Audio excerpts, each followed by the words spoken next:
Welcome back, everyone. We're coming in for the finale of our finale of our Die RPG adventure. Invasion's already wrapped up, but we are coming in with Kieron Gillen's Die RPG based off the comic of the same name. Definitely, if you haven't seen part one, check that out later. But today we are getting into the wrap up of it with our team of heroes. Or I shouldn't say our team of heroes. You guys Are we a heroes? team of misfits, I'll say. Oof. Before we get into a little bit of a recap, I do want to shout out, we will be giving away a free PDF copy of the core rulebook today to one lucky viewer. So anybody who wants to enter the fray on that side, throw die into the chat. So just DIE, and then you'll be entered to win. Selection, make sure that's up and running. Sweet, it is. So throw die into the chat, get your chance to win a free copy of Kieron Gillen's RPG. Let's give a little bit of a recap. So our misfits that were pulled from the real world, we had our D12, the only D12 in the game, Joey, the Binder of Gods, a roadie who had been touring around the world, but most importantly, the writer of the band, the one that kind of filled in with the keyboard spots, but the writer who had stopped writing and had started just following the other bands and their dreams rather than pursuing his own. Next, we've got the D8 of the game, Cerise. Got it right today. See how long that goes for the session. With Cerise, she's our grief knight, the D8 of the game, one that's kind of followed the footsteps her parents aligned for her, moving into an accounting job where it's just kind of grinding her down a bit. And she's our knight of grief and pensiveness. Moving from there, we've got our D6, we've got our fool, we've got Alex.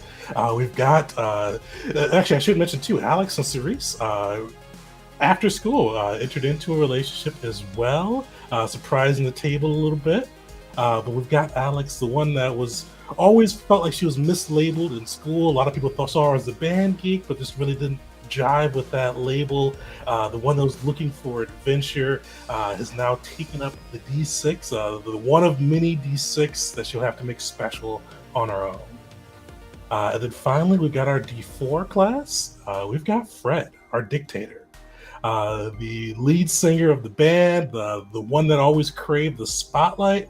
And when he couldn't take the spotlight as a musician, took up residence behind the pulpit, still in the center of attention, still spreading his words. I'm not sure if it's a good word, but I will say it's his words with his new church.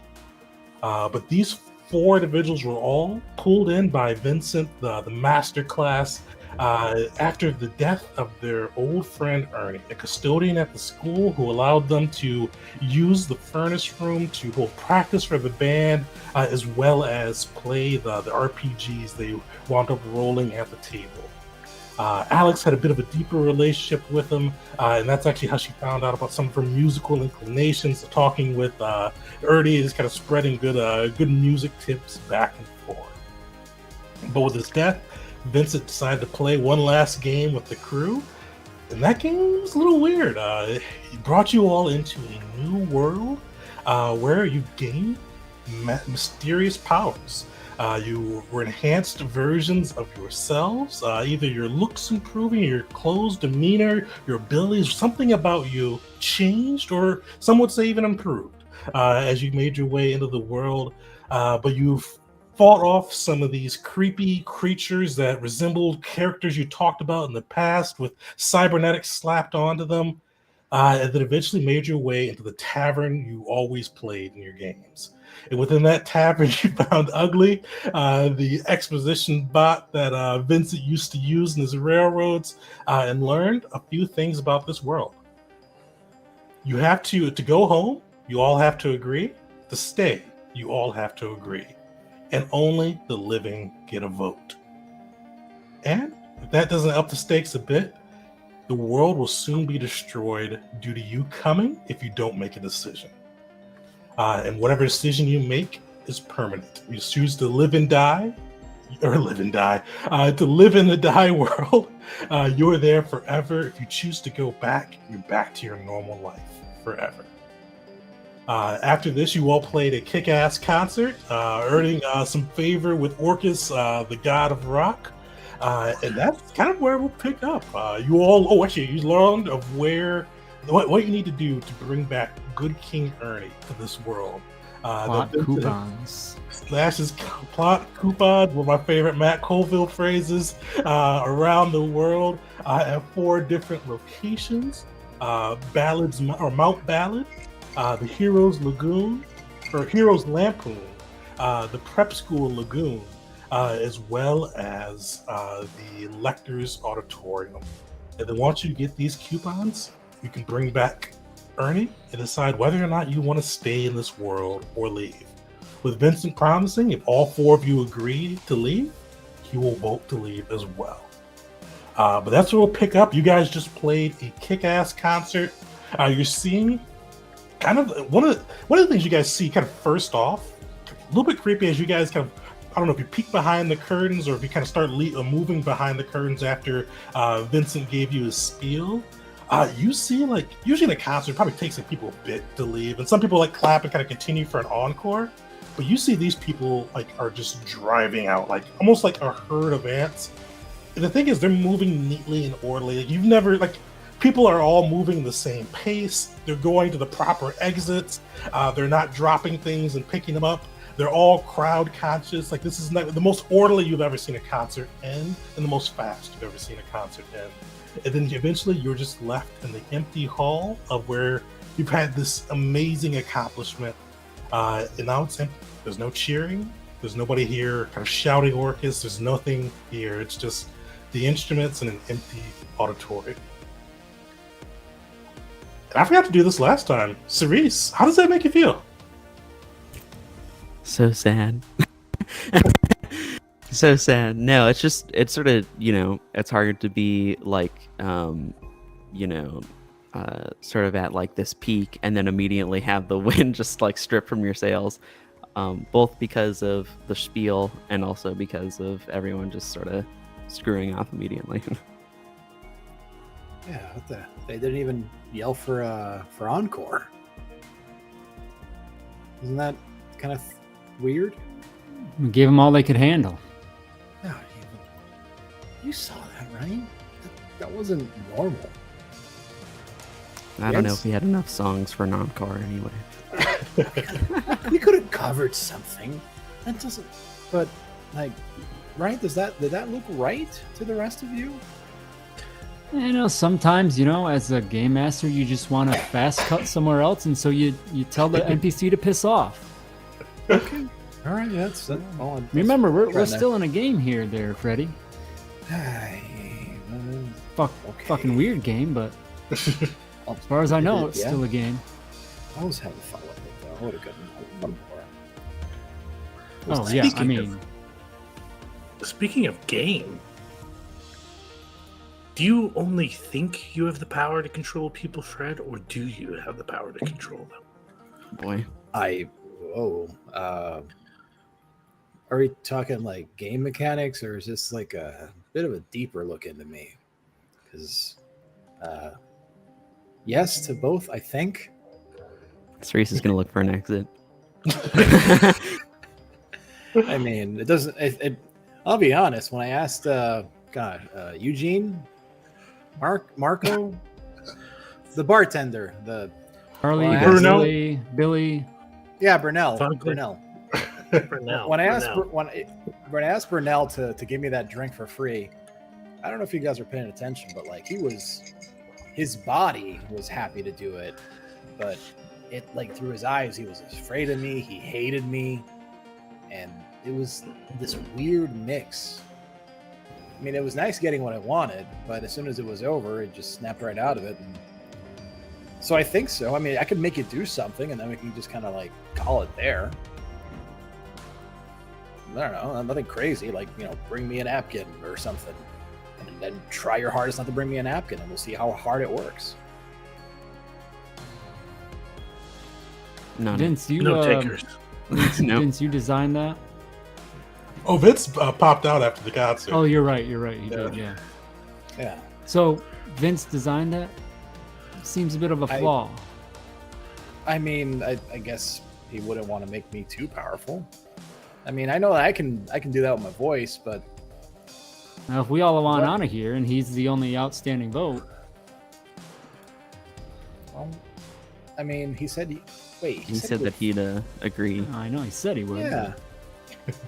Yeah, he is a lot Fair. taller here.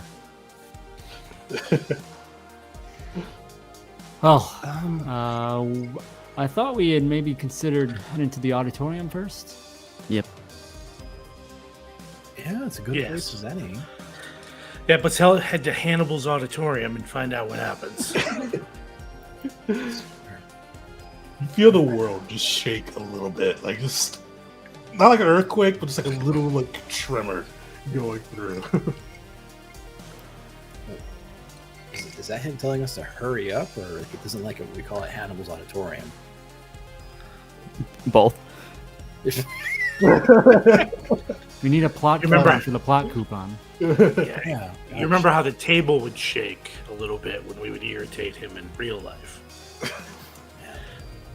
His leg would bounce up and down on the table, causing disturbances to the dice because we were driving Vincent crazy. Do we know what? We don't know anything other than these locations, right? Not we no further info on what we're gonna see when we get there. Yeah, you don't have anything else outside of the locations, and that Vincent himself is holed up in Imperial City. Okay. Is there any expected difficulty or challenge in regards to getting to these locations, or is it a little bit easier of just, say we go there and then Does what's the Di have expectation Uber? there? No Uber. You guys wouldn't have a good balance or a good idea into that. But there is always your old good friend Ugly. Who? There is also one thing you should all be aware of. That concert that we just did. Yeah. Well, it gained us favor with my buddy Orcus, the god. He owes us one. Yeah, but, do we want to cash it in on like with essentially, a MapQuest search? No, we don't, Fred. And actually, let me re-clarify. Well, Orcus owes me one. Oh, well, okay, But sorry. you helped. By growing his name here during the concert. This could go a couple of ways. One, we could see maybe I can gain some more favor out of Orcus. Or we could use that at the opportune moment. I say we go to the auditorium and maybe see what's going on before we figure out how to cash that in. I'm game. I'm good for that as well. I think first things first, we go back to the tavern and get ourselves some directions, eh? Yeah. So, if we step outside, what does the world look like? Oh, definitely. So if you look outside, the world looks pretty. Like for the first little probably it's pretty hard. Like you get a good straight shot between buildings here, because this looks like the fantasy town you guys always started in. So it kind of has that kind of rustic medieval feel with a little bit of magic sprinkled into it. You see orcs and elves walking through. You even see some more of the Star Wars characters kind of just weirdly sprinkled around. Some stormtroopers just walking to and fro, almost like they're patrolling. But when you look past it, the world looks weird. Like probably for a couple miles, if you get a straight look, this kind of has that fantasy village vibe. But past that, you see just mixed matches of things. You see in the way distance, kind of probably the tallest thing around, you see just these enormous skyscrapers. Just bigger than the Sears Tower, bigger than Empire State Building, bigger than anything you've seen in the regular world. The Star Wars fans of you would probably guess this is Imperial Center. You see kind of the Coruscant, the skyline, and just kind of those tall buildings in the distance.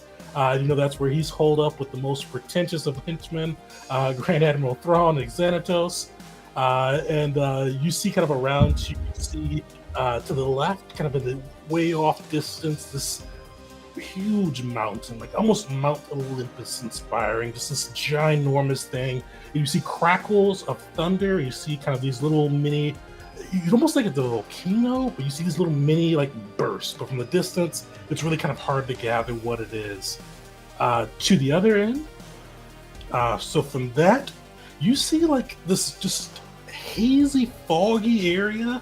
It's almost like, it looks like it saps color. It almost looks black and white as you look at it. This hazy, foggy, like mist coming off a swamp.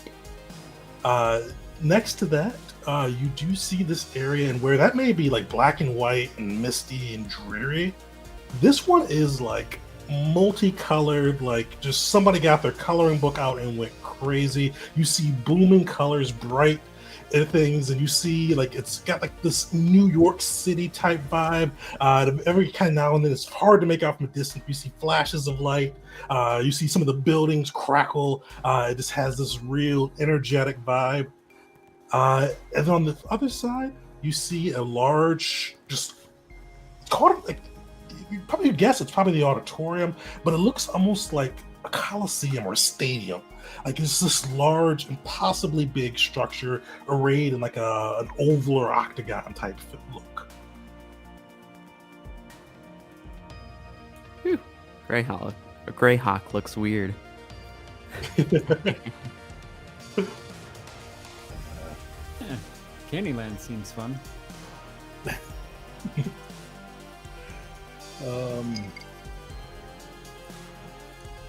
How long of a walk? You see Ugly just burst out the door, like not even burst out the door, like he's running, like almost like a power is throwing him out the door, like as he's like trying to jog along. He goes, "Hey, it's me, Ugly. Hey, Ugly. Boss wanted you to know a couple things. Just a couple things just to know in the world. Big thing. You know those creatures you fought downstairs? Yeah. Okay. Yeah. So Boss wanted you to know two things. He made this world. He found those guys for you, and he kind of did some doctoring up to make them look like you wanted them to. But he didn't make those guys, if that makes sense. If you see him, they'll try to kill you. He doesn't want you dead, so just pay attention. I mean, they're kind of there against his will, for lack of a better way to put it. Wonderful, wonderful, wonderful. We'll keep that in mind. Was that only one thing? What? Big thing, yeah. Otherwise, travel away. You can reach most of these places pretty quick. You guys are little has-beens. The master gave you some little powers and things that'll help you traverse the area. Just be out on the lookout for those cyborg creatures. We call them the Fallen. As you probably realize, they don't die. You can kill them, but they'll pop back up eventually. So just be aware of that, and make sure you get those plot coupons. Remember your old buddy Ugly saying it that way. So if Vince didn't put him, the boss didn't put him there, then who are they? You guys see him lean in. We haven't been able to figure that out. He's trying to get rid of him, and he can kill him. I mean, he can't kill him, but he can make him go away pretty easy. He can change the rules of the world. But no matter what he does, I mean, you should see it. One day he and Grand Admiral Thrawn, they took a Star Destroyer out and just started shooting at him. But next day they're right back again. Awesome. Okay. Well, This place is still off. He wants you to know it's. I mean, maybe you guys, when you come together with the whole band, you guys can figure it out. perhaps. Bobby, we are looking for a fast track to Hannibal Lecter's auditorium. What would be the best way to do that?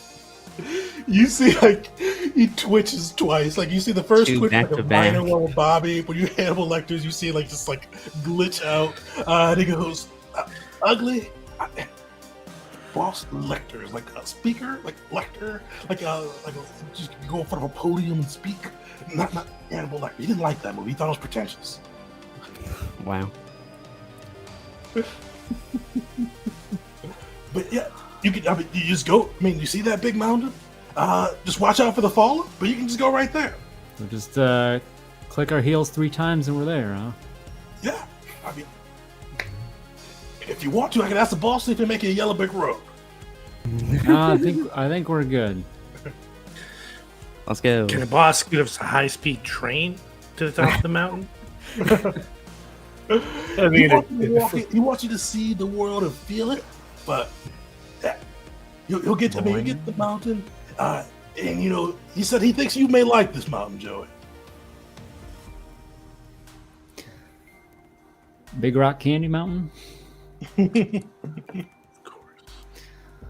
He goes, well, you know what? Keep an eye out for me. You may see me around. But yeah, more power to you, and I hope you get to stay and we get to hang out again like we used to back in the day. With Ugly. I was part of the band, but you guys we played a lot. I'm Ugly. What? Don't say that about yourself. Appreciate the help there, Gary. And then I'm gonna actually just tap my heels together and just think about the auditorium. You tap your heels together and think about the auditorium, and you do see kind of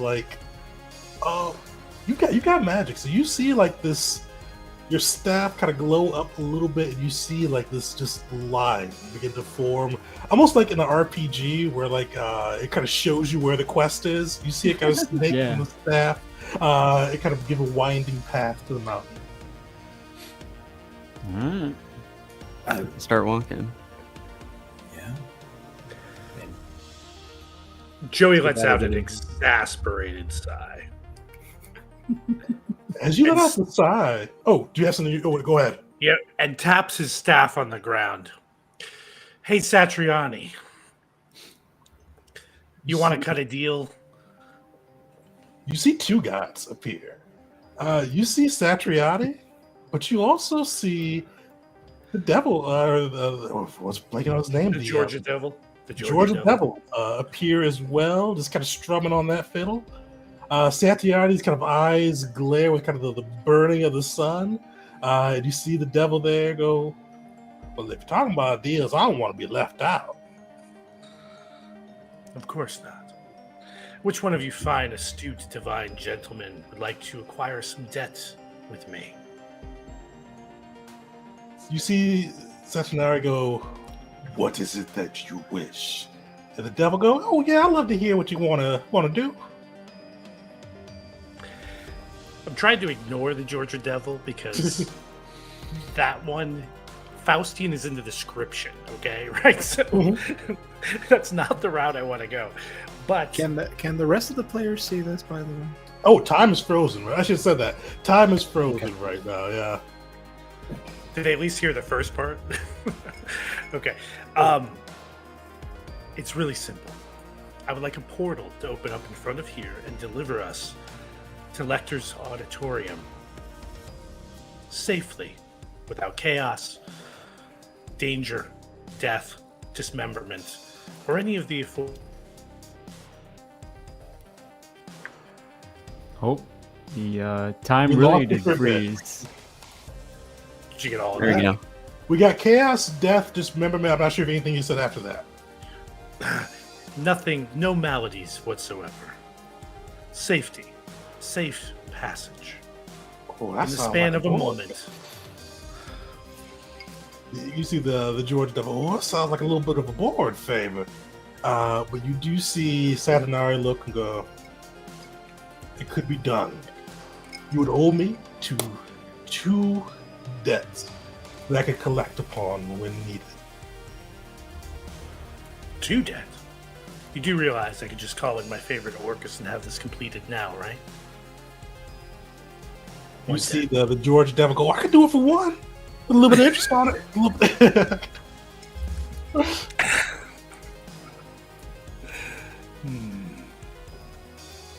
Satinari goes, if not 2 debt, I want a memory. What is a memory you hold dear? I will trade it for your safe passage. one debt and the memory. It is done. So then, So what I does think, he do? yeah, I think the memory that he rips out of Joey's head is actually this one year, probably I think it was 17th birthday. The band got together and did like a surprise party underneath. We were supposed to be showing up for band practice, and a bunch of people were there that the band had put together for Joey's birthday. And this is really important because Joey really didn't celebrate his birthdays. But this was a super positive moment in his life, and that memory is now gone. You see the memory, you kind of rip it up.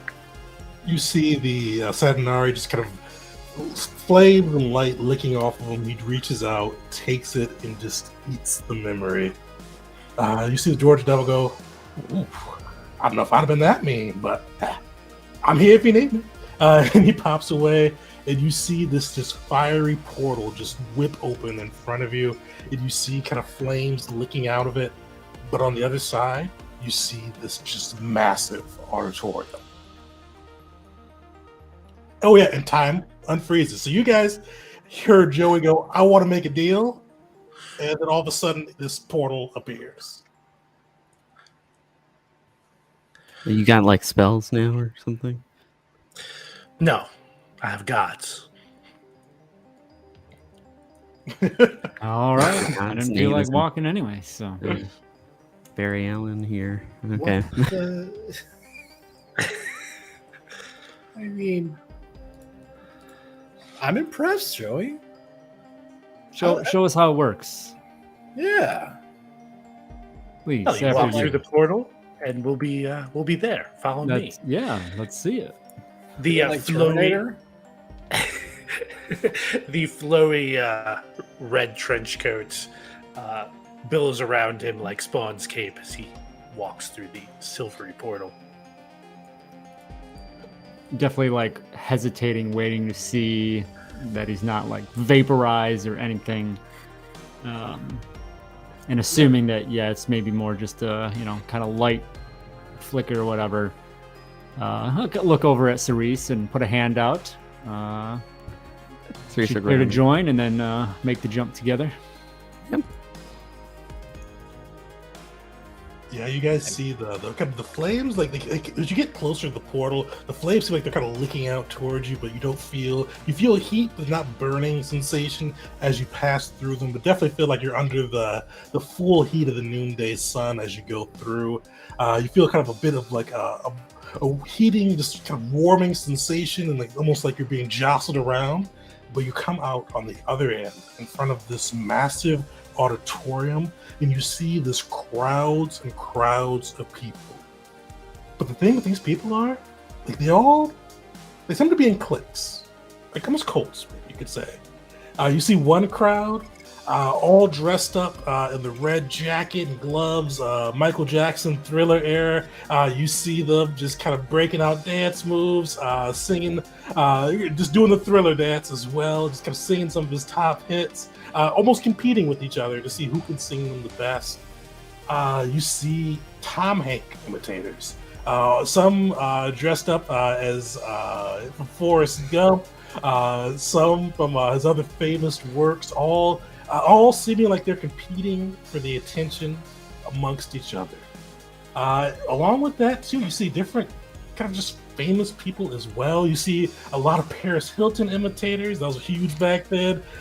You see, and on the darker side, we'll just see what side you guys place it. You see people with kind of the style of dress of Jim Jones, kind of wearing t-shirts with his name. You see people kind of wearing kind of the garb of different religious leaders. You see just all kind of arrayed around in this around this auditorium. What do you guys do? Where do we are we like on stage when we arrived? Where was our arrival again? Oh, you guys are just right outside the auditorium. Outside of it. Okay, but we're it's open enough to see these groups, you said? Oh yeah, these guys are on the outside, kind of surrounding Outside, the sorry. auditorium. Okay. Yeah.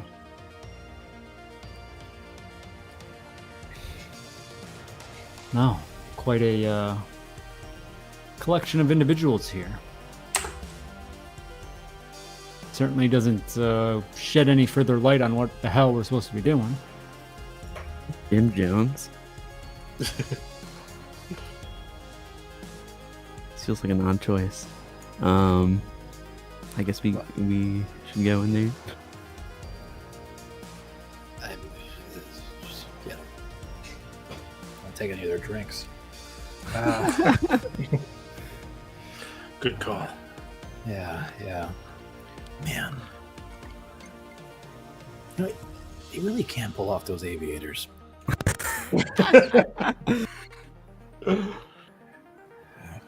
You know, I mean, Does it seem like there's a clear path into the auditorium? You do see kind of just this enormous entryway, and you do see kind of the groups jogging around the entryway. Like you see clashes between the Michael Jackson fans, the Jim Jones fans. You see clashes between Tom Hanks impersonators, the Paris Hilton stands. You see them kind of clashing, all trying to like kind of be the most of that person they're imitating, and all trying to squeeze through the door. Mm-hmm. And is there any signage displays or any on the auditorium outside? You see kind of a big, I should have mentioned this too, like big neon lights electing the auditorium where the true stars are born. We walking into like an America's Got Talent type thing? gosh. American Con Idol effort. back then? Perfect. Oh my goodness. Con? Gosh.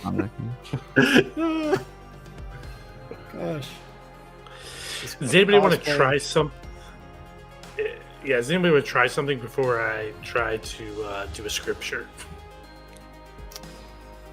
I have no idea what I would even try in this situation. Hello, fellow weirdos. Like what?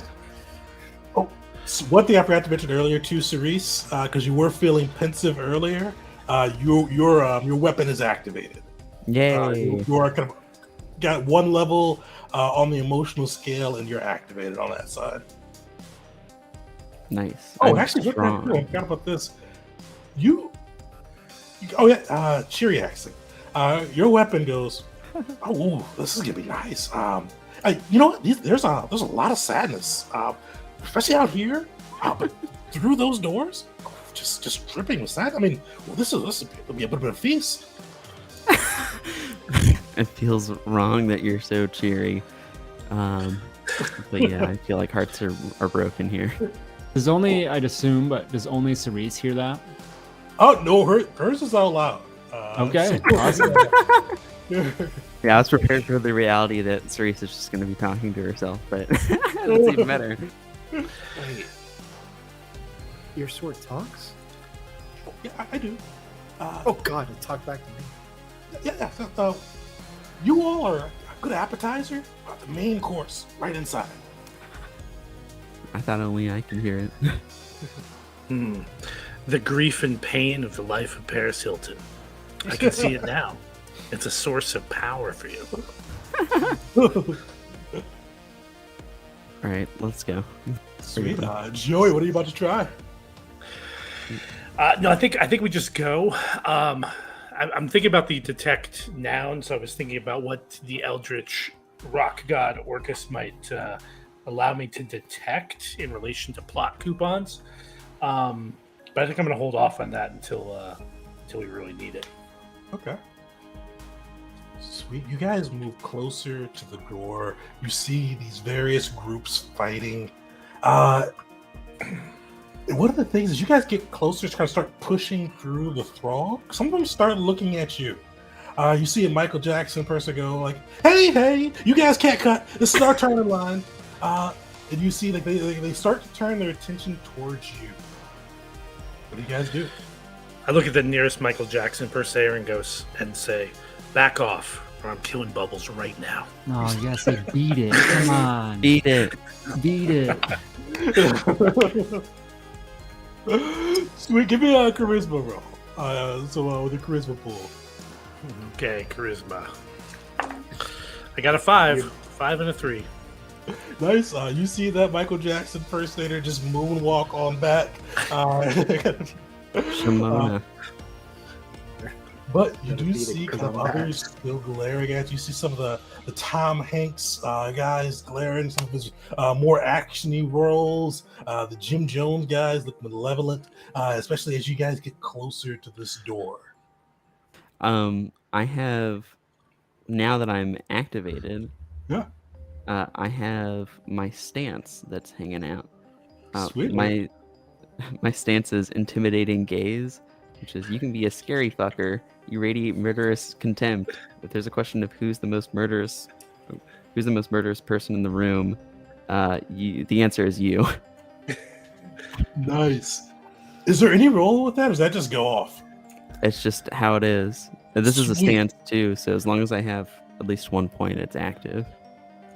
What does Cerise do to like just be the most like with Jim Jones and impersonators around? What does Cerise do like to say, I'm the baddest person here? Cerise just sort of takes out, or sort of like readies her sword again, and then just like scrapes it along the ground, like just super loud, and there's like sparks flying and stuff. Even though it's not striking on metal, there should not be sparks here. But but just like making the scene to be like, hey, hi, I'm here. Get out of my way, please. You see a path cut. There's the sparks kind of just blast off the blade. The Michael Jackson fans stand back. The Paris Hilton fans are taking selfies in the back, away from the entrance. There's a lot of hairspray in the air, that's dangerous. Oh, I bet, yeah. Probably gets like a little, especially that's probably where half the sparks are coming from as you go through the Paris Hilton crowd. Kind of get a little purpley flame behind you. You even see one of the Forrest Gump guys just take off running across the distance. But eventually you are able to make it to the front of this entryway. And you see kind of like at the end of this hallway that's kind of like deep, dark, and kind of has like these faint like stars across it. At the end, you see this bright star, kind of in like the traditional like starry formation, kind of the point look. But you do see failures will get lost written on the bottom of the floor, right before the first step into the hall.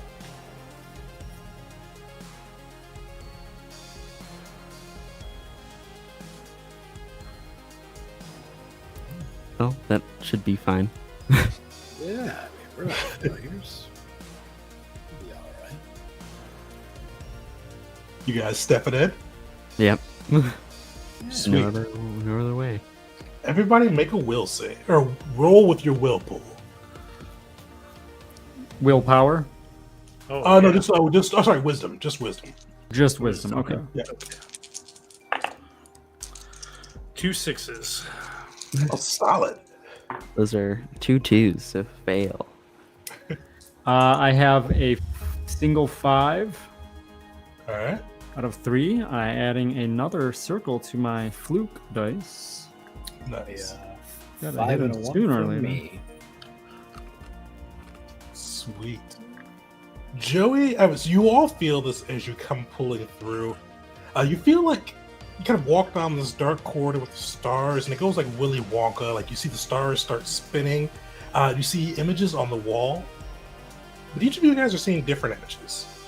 Joey, you kind of feel it like something digging in your mind, but you're able to resist it. But you feel it looking for failures, but you just don't feel in the mood for failures. You feel it kind of dredging through your mind for failures, and you don't see anything pop up on the screen. Instead, you see kind of the different concerts you went to and the swag you've brought back to your nephews. Your niece and your nephew that you kind of go through and bring those concert swag to you.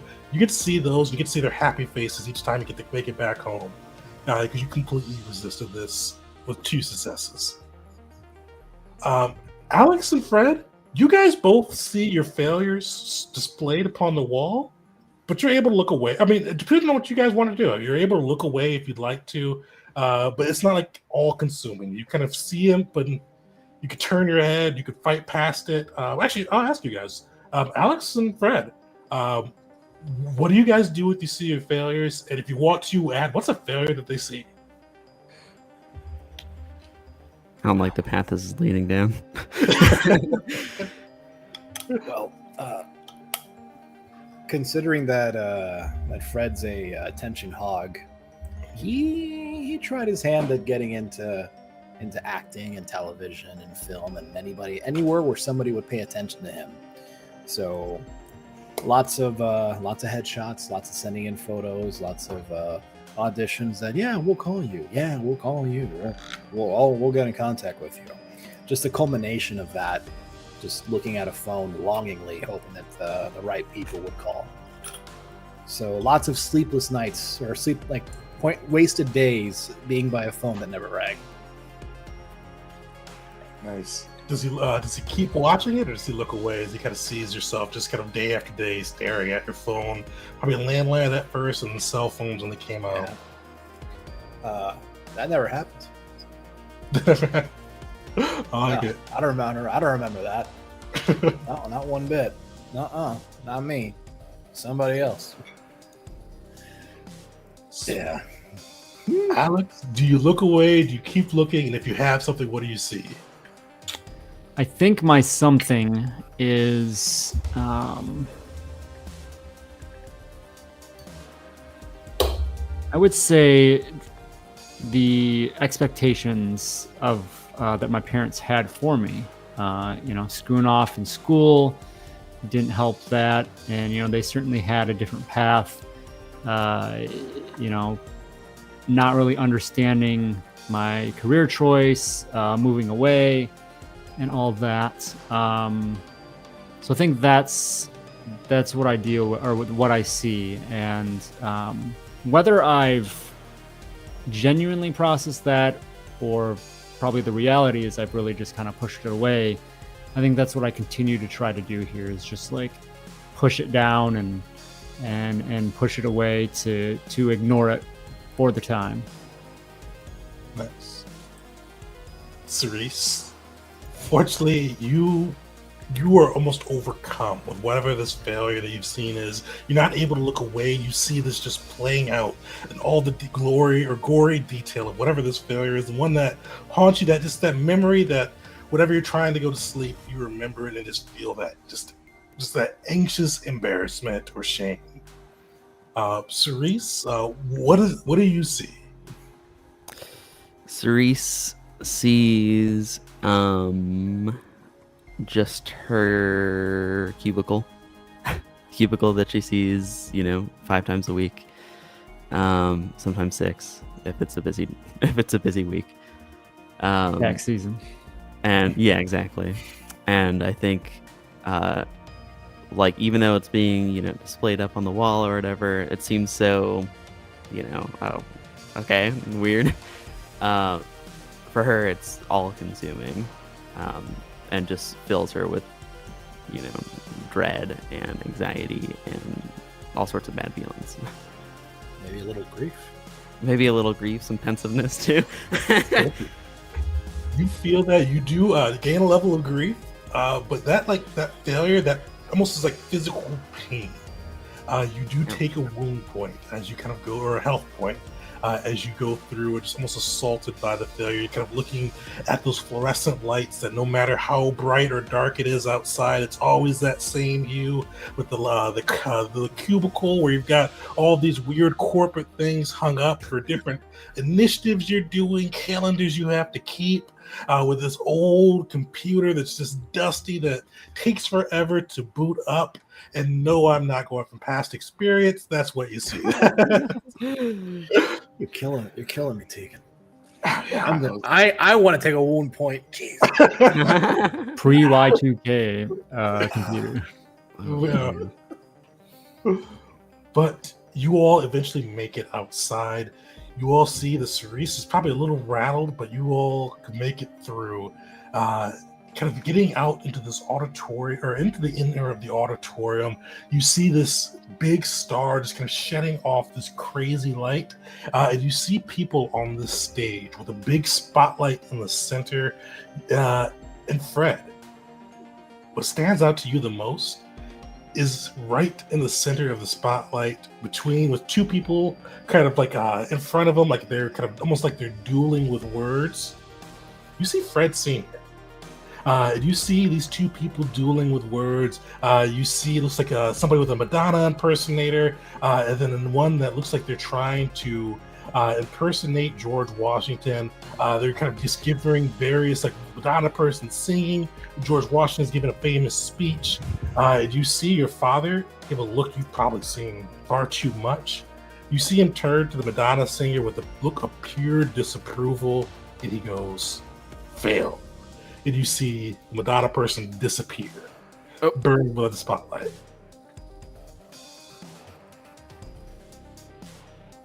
You do see, though, there's nobody outside of. You kind of see the George Washington person back off, but you don't see anybody else kind of entering the spotlight right now. You just see kind of your dad sitting in the spotlight, almost as if he's waiting. What's he doing here? Ready? Is that your Passing dad? Judgment. Yeah. I'm gonna kill Vince.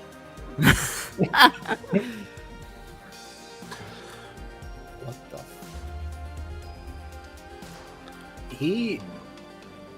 Fred hasn't talked to his dad in years. At some point, he realized that trying to gain the affection of his family was like trying to squeeze water out of a penny. Yeah, and he's feeling all sorts of feelings.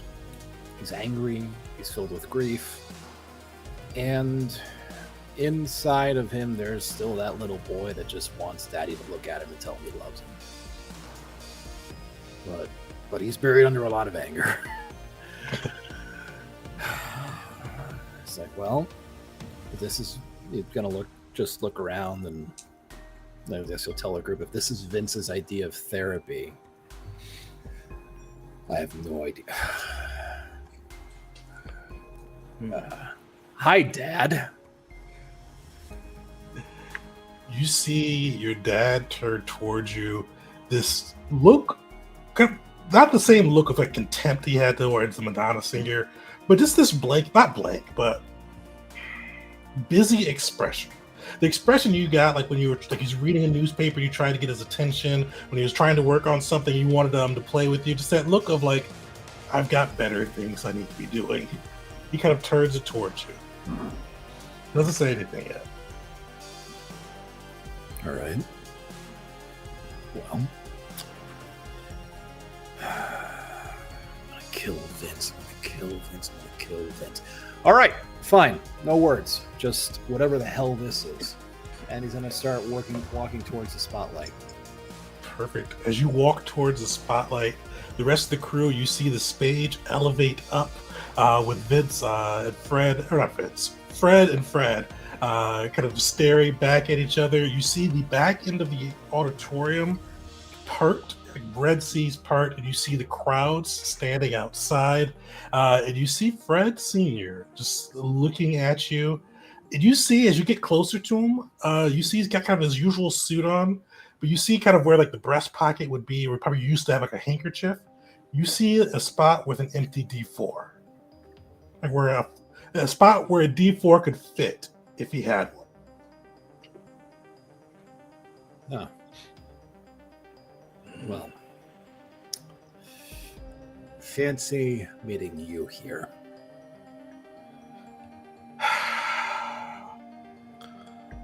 Always got to be the center of attention. Well, today you get your chance. Can you be the center of attention? Can you actually amount to something? Or are you going to be another low-rent preacher singing to the choir? As soon as he says low-rent preacher, Yeah. I don't think Joey can handle it anymore. And he slams the staff again down. Orcus. You see time freezes, and you see Orcus, this big giant bat, pop out, and he goes, "Are you ready to rock?" Big Jack Black. I can't do Jack Black. A big Jack Black boy. It's like, Oh, I'm ready to rock, all right. And so is Fred. I need you to make sure that he's able to complete the test at the Lector's Auditorium and win the plot coupon without using the voice. I can't make him win. No, just give him the power to win. You know what's about to happen. I can give him some of my juice. Give him a little bit of a helping hand. But I can't. This is one of those things I can't warp that reality. But I can make sure he's got the power of rock behind him. And in exchange, I'll make sure a statue of Orcus goes up in Ugly's bar. I'll take that, but I'm gonna take that favor too. Come on, Orcus. Spreading your word at the center of the universe? That's not good enough. If I want a statue, but I want that statue right in the middle of Imperial City. I want it to be right in Vincent's little Valora's tower. I want a big statue of Orcus. And I get to keep the favor. You can keep the favor. But if you don't do that, done. I'm gonna take away your inspiration to write. Oh, fair enough. All right. Well, I'm gonna give him the advantage of rock to see how we can pull this off. You see the bat disappear. You see time re-engage. You see Fred and Fred, senior and junior, or senior and the second. We said up staring at each other. You see the spot where the D4 is up. Fred, what's your dexterity? 2. He is a little bit more dexterous. He's got those old man bones. They're all loose. Worn down. You see, he looks at you, and he goes, "You are always a disappointment." And then you see, like, his eyes begin to glow. He stands a bit taller, reveled in your disappointment. And he is going to try to use his voice on you. All right. So that's 3. What's your willpower? My willpower is 4. Sweet. So, kind of the same with your voice. You are having to fight against his compulsion. You're not completely controlled. Luckily, he didn't roll crazy to blow up your head, but you are fighting against his compulsion. So right now, you are feeling his palate is kind of that grief, but more kind of that disappointment style. Like he's not trying to make you sad, like as much as ashamed. Wow. All right. Well. And I think while that's going on, Joey kind of comes up behind Cerise and Alex with a big grin on his face and says, "Watch this." Well, try to. Fred, as you kind of like you feel like this, we'll get to how you feel with kind of this just disappointment running through you, but you do hear kind of like this first, like this big like drum, like just this beat of the drum. You hear kind of a guitar solo in the back, and then what's Fred's? I know he's wearing a couple of different bright colors, but what's his favorite color? Red. Red. You see this spotlight go from white to red, and you see kind of like some of this just what's that? The ice thing that they use with the fog. So you see the fog kind of rising. Dry ice. Dry ice. That's right. I kept thinking liquid ice, but I'm like, that's not right. But you see that dry ice fog rising up. You see this beat going. You see the red spotlight upon you. You do have to resist his compulsion, but with the favor and the spirit of Orcus behind you, you do get 2 advantage to your rolls for this encounter. All right, so that's 2 remind extra. me how the event. 2 extra d6s. Time to dig a little bit, or I can just roll it twice. I don't find it immediately. Rolling twice. Okay, cool. So you have to roll for your the intensity of your emotion. So he got you with 4 successes. So let's see if you can kind of resist that disappointment. So give me a wisdom, I think, check. Do you remember what it is for yours for resist? Yeah, complete control of intensity exceeds willpower. So willpower is a combination of wisdom and intelligence. So Oh, so it is whiz. So it's at the bottom of the intensity of effect. So you've got to beat a 2. So you -2. So you lose your advantage for this one because you have a 2 intensity. So it kind of cancels it out. But you get to roll your wisdom. You just need 1 success there to cancel it out. well, that's a 6 already. A 3, a 2, and another 2. Nice. Jeez. Yes, you cancel it out. You feel like this. You still feel it kind of tugging at you. This disappointment, this shame, but you're able to resist it. And what does Fred do? What does he do in this moment? I'm gonna make you do something you never did. Accept me as the action, like the son I should have been. Like, Nice. I can't do the spoke next to it, right? The little thing. So that's how it works. Ecstasy and admiration make love. Because Yeah, we'll say that. I mean, yeah, if you want love, because that's right next to your spoke. I'm not sure exactly how that works, but we'll say it works that way. all right, well, pretty straightforward. Love me. Nice. You see the spotlight just grow brighter and brighter around Fred as the voice activates. And roll this. Let's see how this comes out for Fred. All right. And that's an. All right, so I have a 6, a 5, Nice. a 2 and a 1, a 4 On the D4? D4, yes. Yeah, And then I roll another 2, right? Because you got the power of Orcus behind Oh me. yeah, roll the power of Orcus. Ah, jeez. And another 6 and a 4. 2 more successes, so that's 8 successes. All right, I think I just killed my dad. this worked out. I love when the dice cooperate.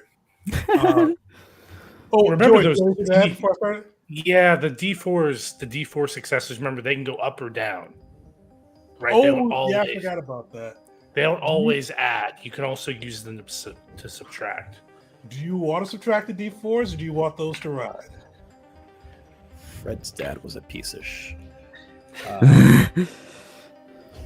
All right. Yeah, honest. I mean, after a lifetime of being ignored, and just all the good things were ignored. It's like, oh, hey, I made a band, Pop, and it's like, yeah, well, go do your homework, and also don't call me Pop.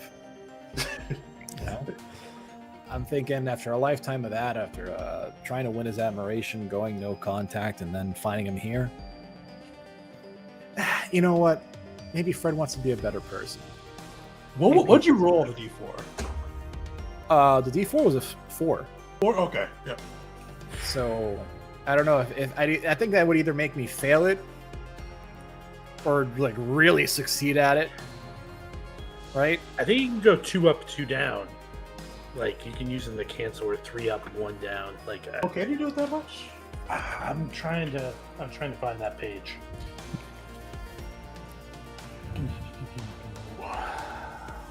I'm pretty sure that's how Kieron used it in the stuff I was listening to. The D4 shows the effect's intensity, and each success lets you add or subtract 1 from it. So Yeah, so you can do it for each success. So how intense do you want to be feeling this emotion? I want him to love me more than himself. So let's keep it at 5. All right. So you see this voice play out over him. You see his eyes, kind of that same, like the eyes have that kind of the same, like almost horrified look that Ugly had, but he has like this big smile. He goes, Fred, And he probably comes towards you. I don't know if you flinch, but he kind of tries to wrap you up with this big hug. He is crying, like he is just like, I don't know how I didn't realize this so before.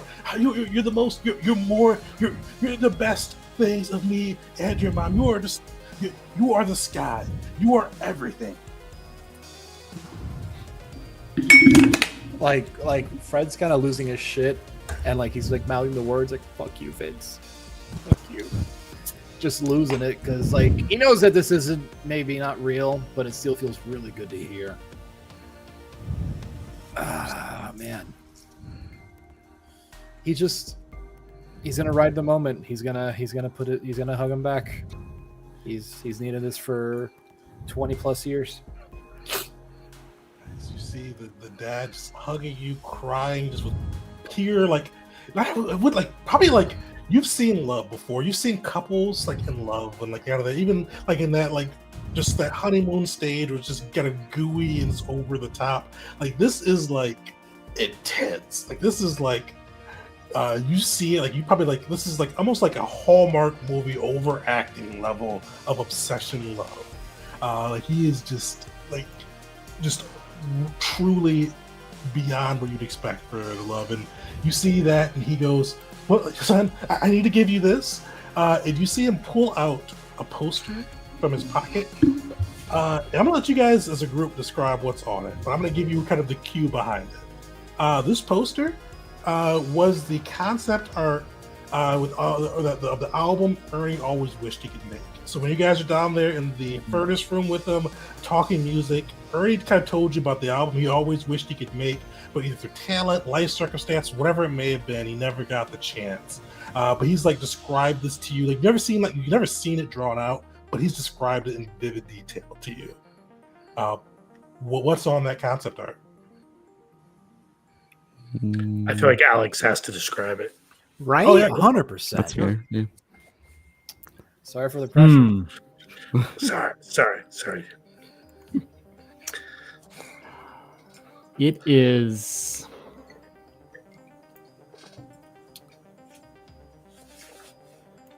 an image a scene that does its best to capture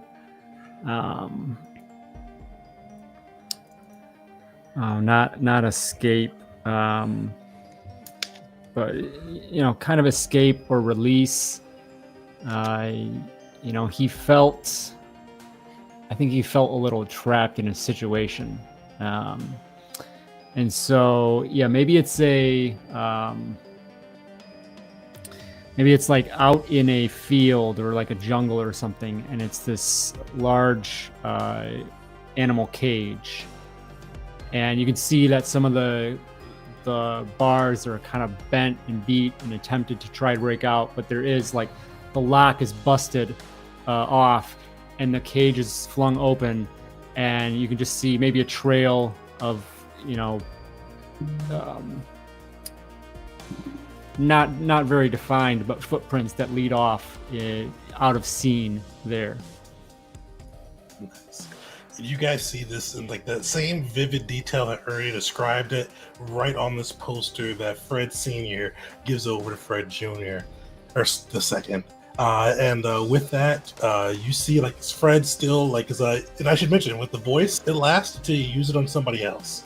So this compulsion won't end until you reuse that voice. But yeah, you see he is just hugging you, and he takes a step back and he points to the crowd. And he goes, I have been unseated by my son. This realm is his now. The crowd is yours, son.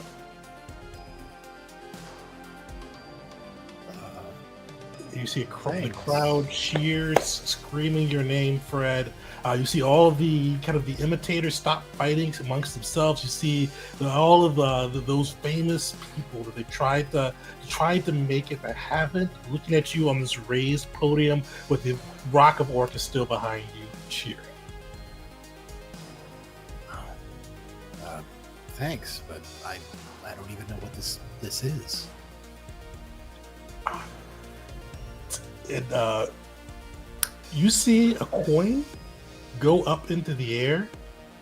Time freezes for everybody about you, Fred, and you do see Vincent, burning hair and all, kind of stroll in, and he goes, "My friend, it's whatever you want it to be. This land is your land." And so dude, why did you bring my dad into this? I won't say what you already know, but that felt good, didn't it? Yeah, but I know it's not him. I made him do that. Did you? Like, yeah. Is it what he always should have done?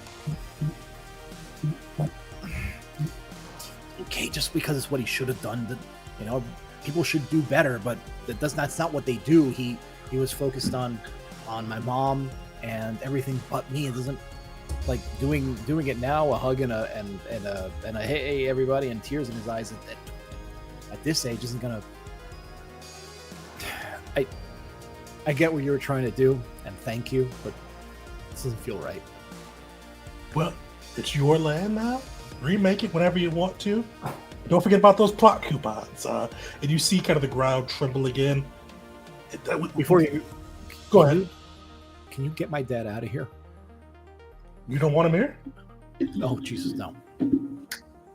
You see him kind of snap. He's gone. And you see Vincent before he fades away. See you at the tower. And he disappears as well. Yeah. With that, Fred looks around, sees the sudden absence of his father, sighs with a mixture of dread and relief, and thank you. We'll be back to do things later.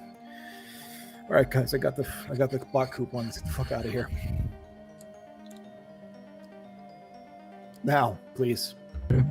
We're going. Cerise leaves. You all leave the lector's auditorium with the crowd still kind of screaming Fred's name as they leave. And you guys are kind of back, kind of outside into the kind of the worldscape of this hexagon shape of the D20 around you. You do see Heroes Lampoon is closest, but there are you still have the Prep School Lagoon as well as Mount Ballad. Mount Ballad is probably the furthest from you. Well, seems we are in for quite the remaining pit stops here. Yeah, I'm no mathematician, but outlooks don't look good. Well, I say we just knock them out in order. Get this shit over with. Yeah, Heroes. 100%. The Heroes podium looks closest. Let's do that. What is Cerise and Alex's reaction to what Fred's going through?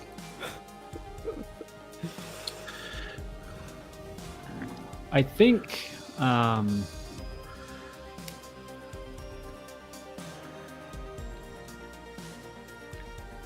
Alex is a little difficult in how she wants to respond but doesn't know how, and it's almost awkward, I would say. So she's just kind of it's awkward.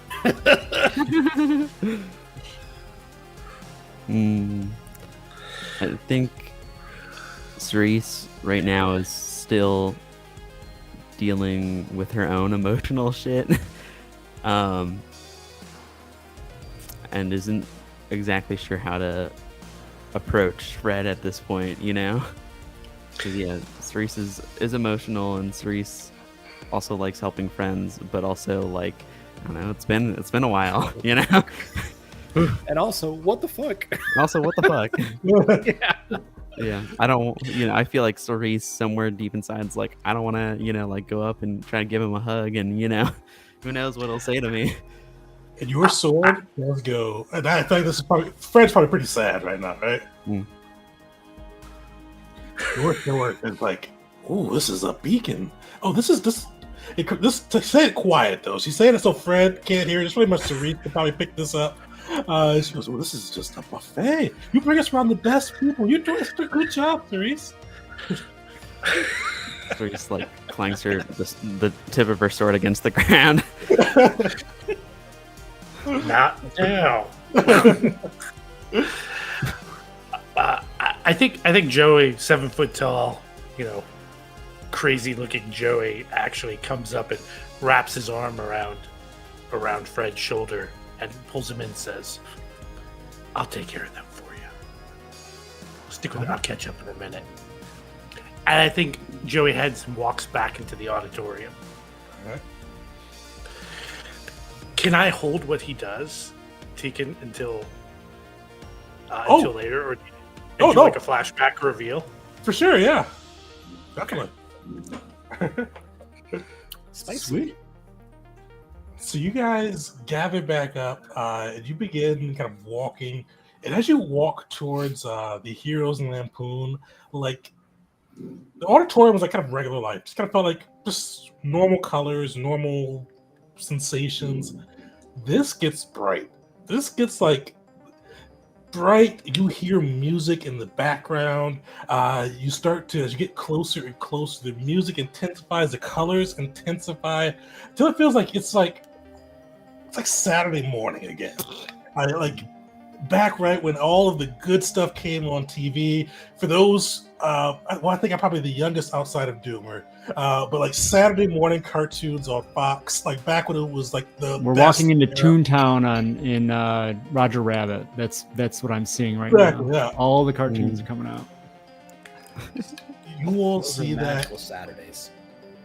as you can kind of get closer, you see like craziness. You see in the sky, you see Sentinels duking it out with kind of X-Men. You see Wolverine on top of a Sentinel riding and cutting it down.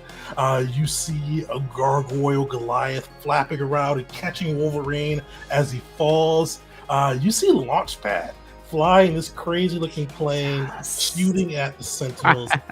And you see, as you guys get closer, you hear the X-Men theme, the old 90s X-Men kind of over the top rock theme, just playing from like everywhere all at once as you all enter the Heroes Lampoon. But you see the Sentinel come crashing to the ground with Goliath kind of flying low with Wolverine in tow, and Launchpad landing near you guys. And you hear Wolverine go, "What are you bubs doing here?"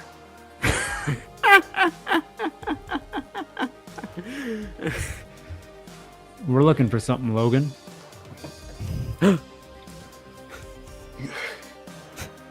Do I know you, bub? No, I don't think you do. But I'm on your side. Well, we got a lot on our plate today. You see him kind of pop his claws. Somebody took Samson.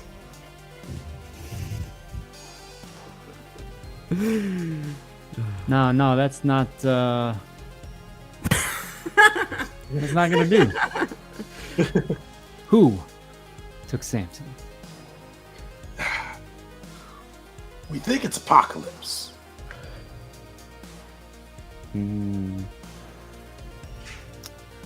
Wonderful. You see, Bringing up as one of his horsemen. Don't know what he's doing with him, bub. You hear Goliath go, "We're not sure what he's doing, but we do want to rescue him. Are you all heroes? Are you willing to take the charge and help us free him from those vile myths?" I don't know if heroes is the appropriate name tag yet, or if at all, but if it means rescuing my dear Samson, you can bet your ass we'll be behind you on that one. Yeah. Anything to forget the last fucking half hour. Yeah. Heroes don't curse. Flipping half hour. Okay. Yeah, that's what I said. Goliath, and Ducktail or Launchpad nod. You see Wolverine goes, "Bub, I curse all the time." I'm just kidding. Okay, Wolverine. But you see this kind of crazy landscape. It looks like New York City, just like kind of like out of all, like a hybrid of all the different animation styles. You see kind of a mixed match of the X-Men, the Gargoyle style. Just really kind of feel like that Fox Kid 90s style. It goes kind of points to the Empire State Building where you see this big kind of giant like pyramid type energy sphere. And one of the things to kind of find interesting as you see this sphere, you probably recognize like this is something Apocalypse has done in the various mediums, but you see like different things you expect on it. Like the sphere or the not the sphere, the pyramid on one side has the Facebook logo. On the other side, you see MySpace. On the other side, you kind of see it spinning, and you see was Twitter around in the early thousands? I think it was, yeah. Close Real enough. young, but I think it came out in 2009. Am I crazy? I'm not sure. We'll say LinkedIn. I think LinkedIn's been around forever. I think I had that like 06 for Twitter.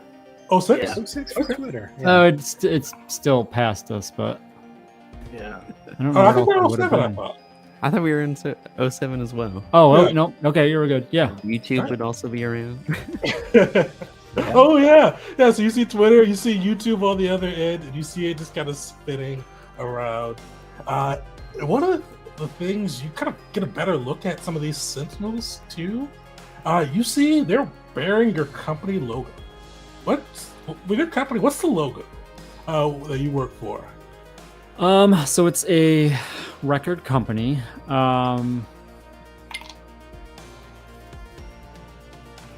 It's just like it's a modern take on like vinyl record. So real simple, just that, and then whatever the name is.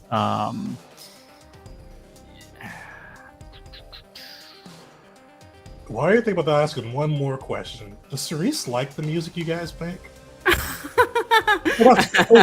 What? Actually, I meant to say Alex, but Cerise works too. So, do you like it? And does Cerise like it? The record label. What the you're record saying? label puts out, yeah. Yeah. I Okay. think so. Yeah, I think it would be tough to not. It's got to be something really obnoxious like iVinyl or New Vinyl or like something like And that. I was- So- vinyl. Yeah. Like I was thinking digital vinyl, something ridiculous like that. I like that, just Telling her- digital vinyl. Like, yeah, Especially that, keep telling her that's that actually really good. vinyl's That would be never gonna super make a comeback. 2000s. Cerise, if I pose the question, what does she think about the music that's put out? I think Cerise, it's one of those things where it's like you're around it enough that you're like, okay, yeah. But it might not have been Cerise's like first choice, you know? Got to document All it. music stopped being good in the 90s. What? I know, yeah. Oh man.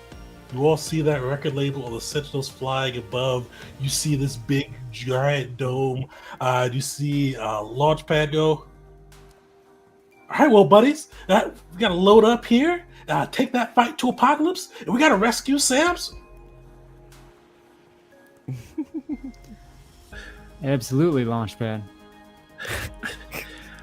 I feel like if this was a comic book and Joey had thought bubbles above his head as we're walking around this, he's like, I wonder if Greg Weissman's a god I can buy, right? Like, he's watching around seeing all of these IPs. That's Like, how is we Max- get on that good ones. Are you gonna get on that plane of his? Fred, I do not know what's going on. Let's go. Yeah, so there's a pilot seat, a co-pilot seat. For those who are daring, you definitely gotta sit on the wings. I think, yeah, I would do that. I'd be up for that. Yeah, I might be up for that too. I think Fred would just want to sit at the front because why not? But he's gonna try to light one of those cigarettes he liberated from Cyberspike Nice. Then to try to then- quell his nerves from the like weird shock therapy he's just been put through. God, rummaging for a bottle of bourbon stuck away in that damn. Man, that's weird. I don't think get in that headspace. Oh, it's good. It's good. I don't think Joey can Oh, froze again. Oh no! about boarding. Oh. Oh no! No, you're good. We got you back, I think. We're There back, you go. yeah. Yes. Hey. What is going on with my connection now? Come on, Elon. We like Twitter.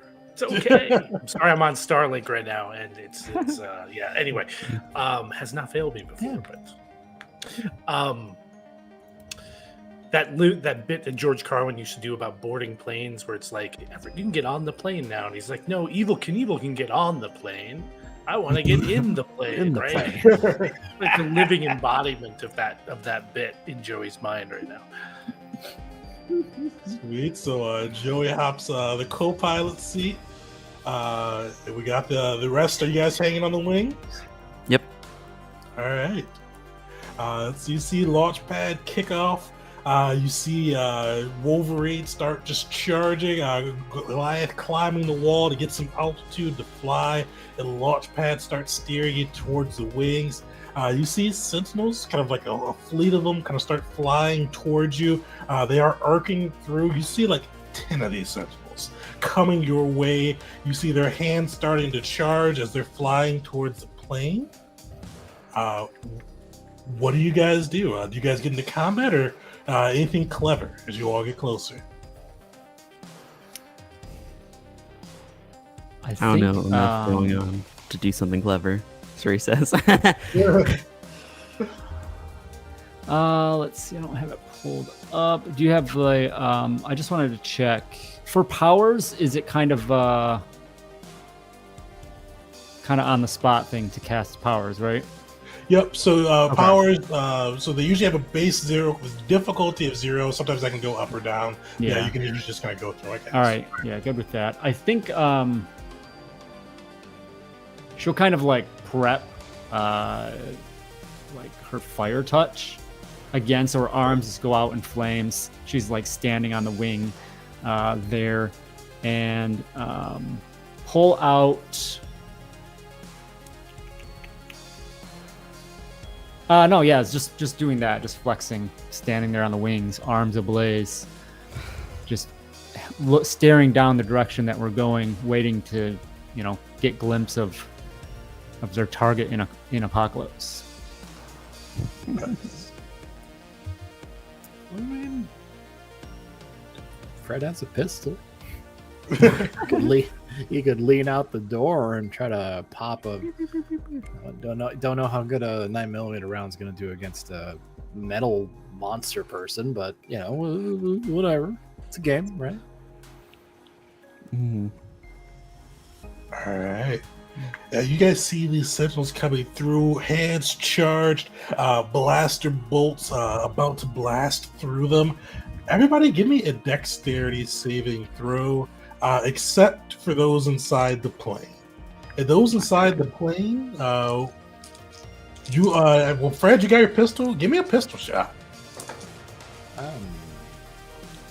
And Joey, do you have any scriptures or anything you want to whip out? Yeah, I mean, I could do the blast. I think the blast, the Eldritch Blast would make sense at this point. So I'll cue that up.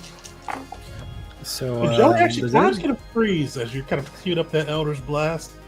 And you see that Faustian Georgia Devil kind of popping through. He is sitting on the back of the plane, just strumming that same fiddle again. I think it looks dangerous. Looks a little spicy up there. Got a deal for you if you want one. I'll listen to it. Oh, this is nothing big. Nothing big. I want you to tell. Like, when you guys get a minute of breather, tell Fred how awesome his dad was. How much you liked him back in the day. And you can't tell him I told you to say that. You gotta say it came from the heart. You saw me interfere when he called Fred a low-rent preacher. You think I was going to let that happen to my friends? I mean, I'm just saying. I mean, could be nice to get there a little easier. Get you right in the bubble if you need to.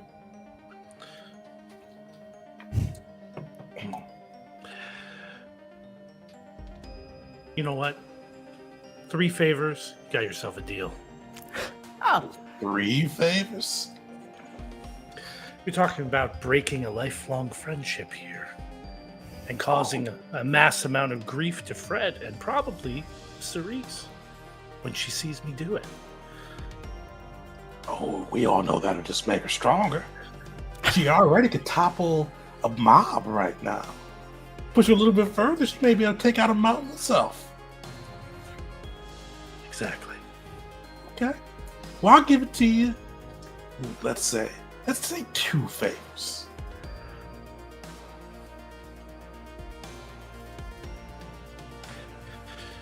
Two favors. Okay. 2 favors. Okay. This is a good old deal. I'm glad we can make a little deal today, Joey. Repeat the phrase again. Yeah. I'll get you into the bubble with Apocalypse. You all don't have to worry about those little sentinels breaking down your plane and have to figure it out from there. Mm-hmm. And then you have to tell Fred that you loved his dad. That you thought he was right. You don't even say what he's right about. Just that you thought he was right and it came from your heart. Perfect. Done deal, Mr. George Devil. See the devil kind of hold out his hand pretty shakily to you. I take it. You shake, time goes off. Fred, how does your gunshot go? Joey, how does your blast go? And then the other 2, are you able to stay on the plane before everything happens? I got 1 success, so Nice. hopefully. Are critical failures a thing in this game system? There are optional rules for it, but I didn't throw those in. Okay, thank goodness, because nothing happens. For Alex, I have 2 6s.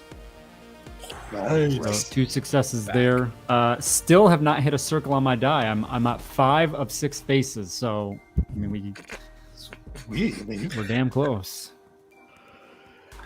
So Alex, how do you surf? Or how do you epically hero stay on this plane as it's dodging and duking? So I think if I'm remembering correctly, it's the old biplane or the 2 2 wings that he had. I'm back and forth between Baloo from not Rescue Rangers. No, what was was it Rescue Rangers? No. DuckTales. Jungle Tales. Jungle Book. No, the flying plane with Chip and Dale and Gadget. Not Gadget. Tailspin. That's what it was. Sorry. Okay, I'm between those 2 and different animals and all that. Anyway, I'm in the middle, dead middle, probably Cerise and Fred. Probably on the lower wing, but I'm up top and just straight surfing it, arms back, on flame, just leaning forward in, just focused with just this wild intent of ready to do whatever I need to rescue my puppers. Nice. Oh, Joey, how'd your blast go? I got a 6 and a 10, so it's pretty potent. Yeah. How do you wreck one of the sentinels coming at you? I think that Eldritch Rock blast just sort of comes out of his hand and just incinerates one of these things. Nice. You see it just blown to bits. And you all, as that kind of blows to bits, Alex is just surfing through. Fred, as your kind of shot goes into the wind, you see just this hellish portal kind of erupt and swallow the plane whole and spit you guys out, almost like the launch pad's plane skirting across the top of the Empire State Building, just coming to a safe stop, but definitely kind of messing up the plane a bit. And as you all come through, you see Apocalypse standing in the center of this building, and you see Power Ranger putties all surrounding him. But Alex, as you get a look at Apocalypse, where you used to see kind of the bluish, weird ball with the weird lining. You now see your boss's face. Still has like the same kind of makeup and coloring of Apocalypse, but he is standing there. And you see, as he like before you guys kind of he notices your presence. You just see him shouting out random things to the putties. Like, oh no, we'll never do social media. We've done this through print media the whole time we've been here. We do word of mouth. We do television spots. We're not going to be putting it on that new, what's that Radio. called? My book? I don't know. That's not the way we do things here. at Digital Space in my book. But yeah, you see him, 3 putties, and you see kind of above him, encased in like another smaller pyramid. You see Samson, this great German, or not great German Shepherd, kind of looking well, looking healthy, tail still wagging while he's caught in this little trap. You see Apocalypse. Actually, what's your boss's name? I never asked you that. What's your boss's name?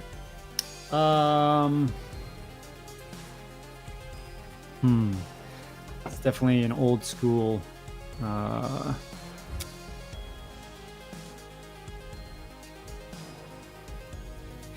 don't know why, but Keith popped in my head. So Keith,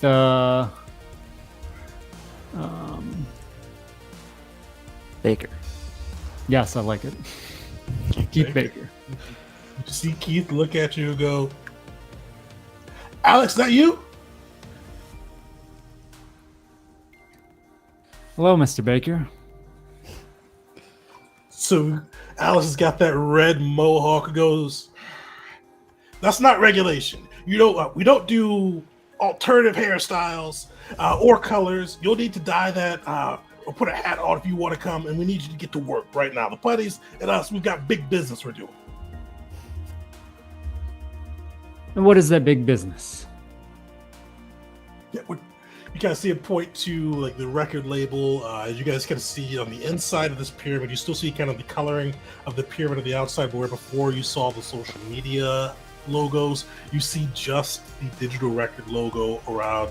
He goes, yeah, survival of the fittest. We're going to be the best, the biggest, and most cutthroat company around. We got to make sure digital records sweeps the sales and puts our artists over the top.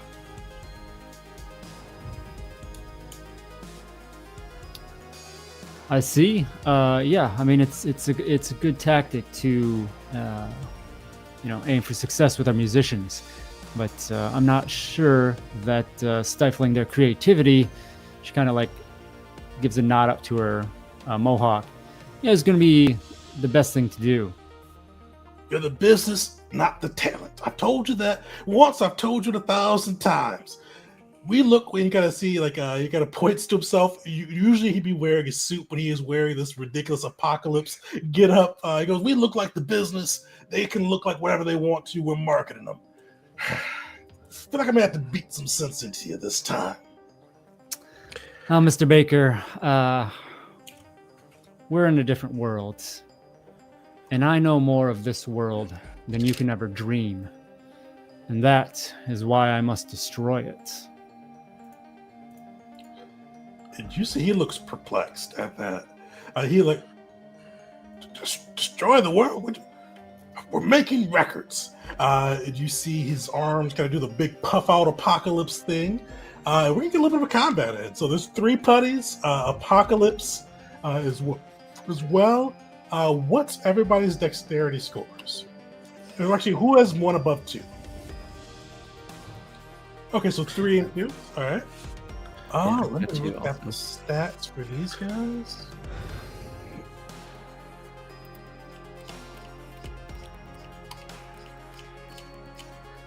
Sweet. So the 3s, you guys are definitely up first.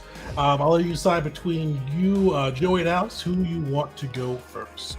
I don't know. Alex needs to stay with the spotlight. Sweet. I'll follow. Yeah, I will. Do I have a clean line towards Keith Apocalypse? Yeah, you do. So it'd only take you 1 movement action to get to him, but you'd still have your regular action. Okay, so yeah, I'm gonna arms aflame, and I'm gonna rush forward and I want to cast Fire Touch, is what that is. Touch attack. And yeah, I need to pull up those. Sweet. So I forgot what fools use for their spell casting. I think it's charisma.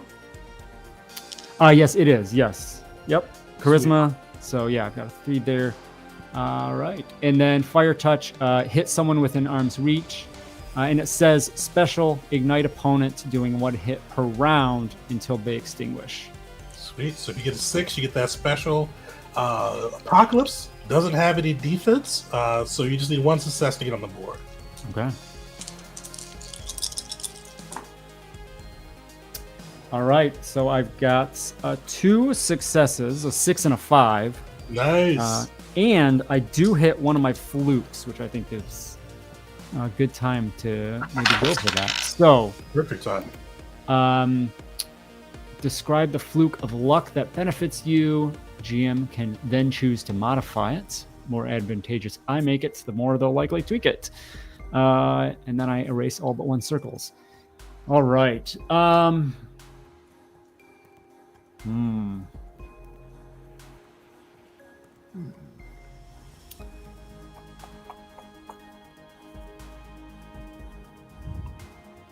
Fluke of luck.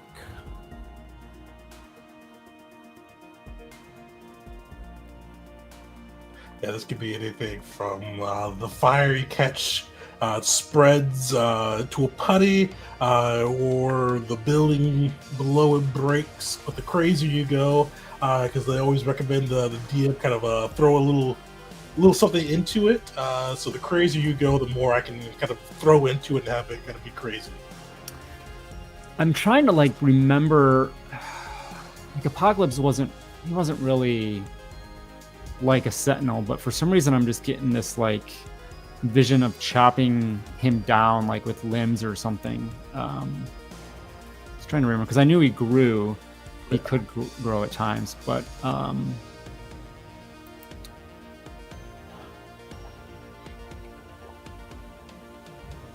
just say that it's I don't want to just say that it's just completely knocked him out. Yeah, I was thinking about the spreading flames. I like that one. So the flames kind of spread out a little bit and maybe cause an issue for some of his minions. All right. You smash into it, but the flames spread out. Somebody. Oh, well, you've got a D4 next to you, Fred. Roll me a D4. Okay. 4. You're 1, Reese, you're 2, Alex, you're 3, Fred, you're 4. 4. Good. So, Alex, how does it look as you just bop Apocalypse 1 good? I rush forward and I give offhand up to the guts with the flame, and then I come around for another one with the right, and I look at him and I pull another quote. Apocalypse was pretty badass, bad guy in the series, of course. But this is different here. But I look at him and I borrow one of his quotes and I say, "I am the fool. Look upon the future and tremble," as I connect with the second hit.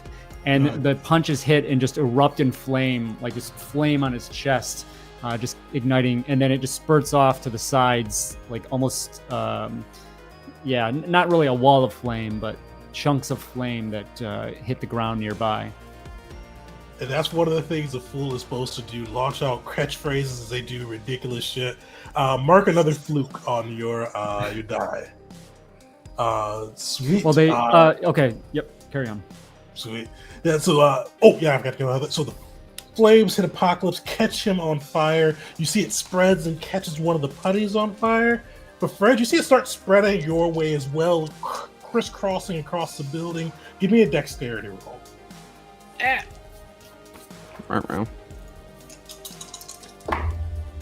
A 3 and a 2. Yahoo. Fire catches on to you. It doesn't light you on fire, but it does take one of your guard away. All right. There was a time when I thought you were hot, Freddy. Sweet. The putties. Nobody has a 3 with the putties. Joey, you are up. Okay, the putties are like. Describe them for me. I'm not quite getting a visual on what they are. Oh yeah. So they are like these gray things. Like they're gray, like From mummy Power Rangers. looking things. Joey, okay. the Gotcha. yeah. Gotcha. Yeah. So they're not alive. Oh no. Yeah. They. You see, like they're making like this. I don't know. I can't do the sound. I'm not gonna try it.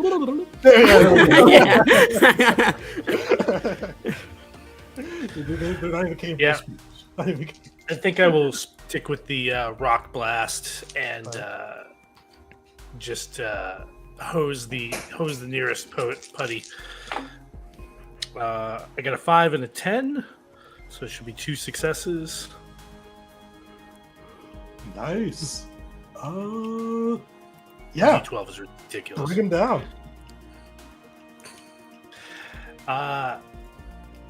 Yeah, I think like it just the entire center of this thing just incinerated, and its head just collapses in on itself as the heat of the hellfire of rock burns through it. You see, just kind of this killer guitar, actually a killer keyboard solo go off as the putty just explodes like they did in the show, dissolving. And now it's the 2's turn. So I'm going to have one of these guys go. We'll kind of trade off on who goes next. So you see one of the putties goes up to you, Cerise, doing the weird putty moves. They kind of throw a kick at you.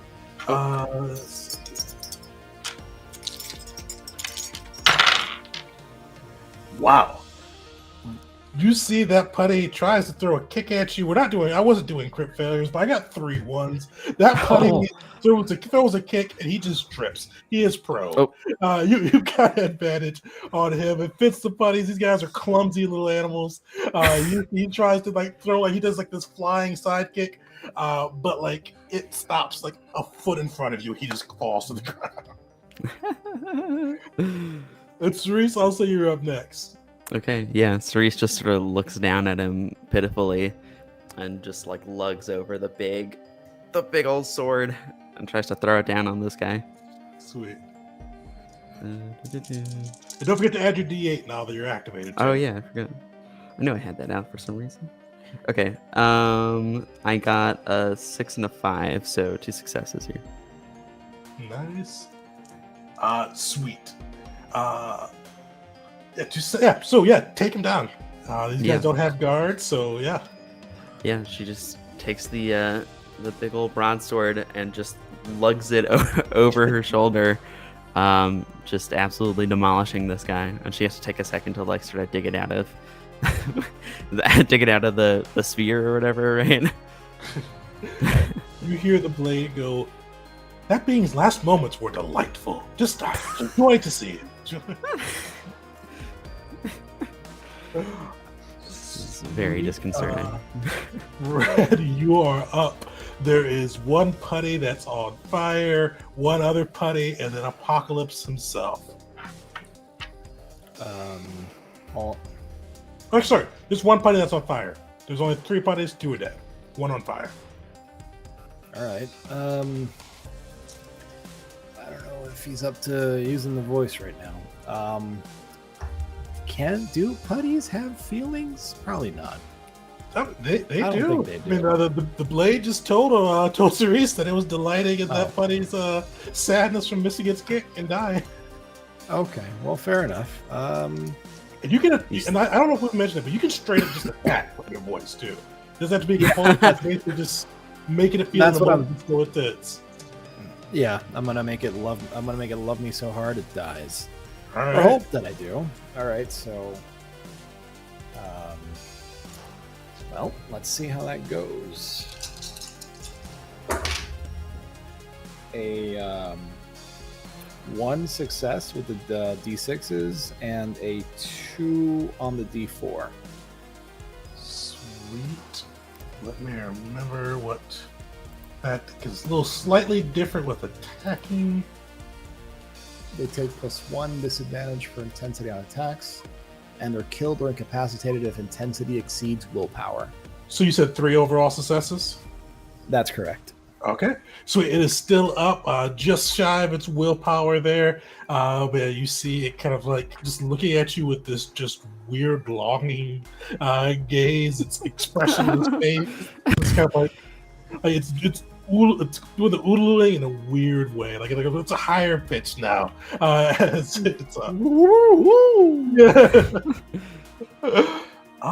it's going like it's confused.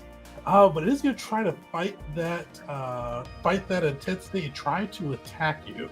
So it is going to take, because that was 3 successes, so half intensity rounded down. So it's going to take a point of disadvantage as it tries to punch you. What do you have any defense? Nope. So he does kind of like just. Like despite him, his fist quivering, he does punch you once, but you do see that would go against your guard first, so he doesn't take a wound from that, or a health point from that. Okay, so now I've got zilch for guard. All right. Sweet. The putty. That's everybody. So yeah, Apocalypse with his 0 dexterity is up. You see him raise up. Go ahead. Take a point of fire. Oh, point of fire too. Yeah, he is looking bloodied. You see Keith's face, like just almost like melting a bit as the flames lick at him. But he does raise up his fist, and he goes, "All employees must follow my guidelines," and smash down with the oversized Apocalypse fist. I am 3 ones out of the 4 dice he gets to roll, and then a 3.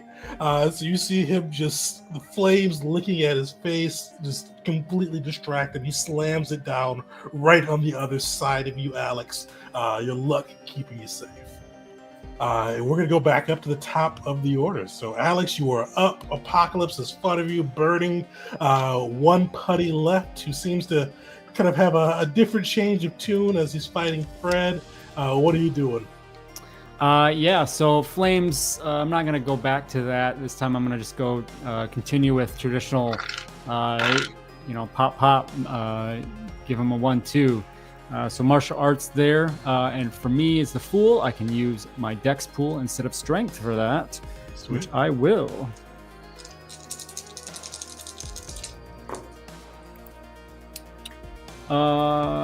2 5s out of the 4, so successes there. Nice. He's still up, but how does that look as you bash into him? I'd say kind of like get out of the way of his punch as well, so maybe a slight roll back, reset my feet, and then they just lunge back forward. And another hit, maybe another to the chest, and then maybe across the face as well on the follow through. So you bash into him. He is burning. He is hurt. Definitely nearing the end of Apocalypse's rope. Joey, what are you doing? So I think I'm going to close the distance, spinning my quarterstaff, and I'm going to take a swing at Keith Apocalypse. And because I can't resist a good quip, I'm gonna say picking someone your own side. And I always thought Mr. Sinister was a better villain. I mean, legitimately. I agree. Yikes. Is the quarterstaff dex or is quarterstaff strength? Must be strength. Straight for that one, yeah. Yeah. Got a 5. Nice. He doesn't have any defense, so that will hit. He is he's near his last legs. How does that staff look as it collides with him? I think I could kind of like jam it right into his head, maybe knocking off some of that Keith mask. Hopefully that's there, revealing more Apocalypse underneath. Definitely. You take most of the face off. There's just one, like half of it still hanging on with the remnants of Keith. And then the last putty is gonna. Oh no, that the last putty went last. So Cerise, you're up. Yay. Okay. So I'm gonna go for another putty. Screw it. Just gonna, Sweet. You gonna go with the one that's a little love lock glare with Fred? Yeah. All right.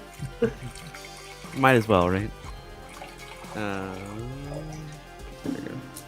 I'm adding my gate. Okay. Nice. That is 2 successes. How do you cut him down?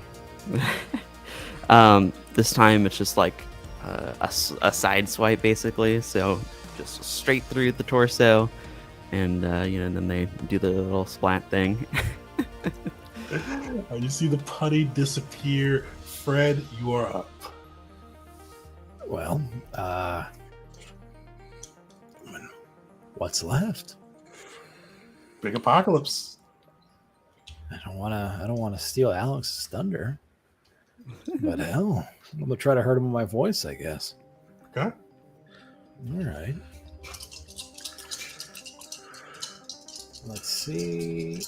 All right. That is 2 successes and then a 1 on the D4. So 3 total. He looks at you with love, but unfortunately, he's below his willpower, so he is still up. All right. Well, at least I distracted him. Yeah, he will have those 3 successes. He'll be down 1 die. You see him looking at Alex and go, "I never liked you." When he's got 1/2 apocalypse, 1/2 Keith speaking, wreathed in flames. And now this is actually going to do him in after he does his attack. Do you have any defense? 1. That's enough. He rolled 2 3s and a 6. Before actually, hold on, let me check one thing. I don't think he has anything special. He does not have anything special. So he smashes into you. How does Apocalypse comes through, giant fist, tries to smash you as he's burned alive? How does Luck or how does Alex kind of come through for that?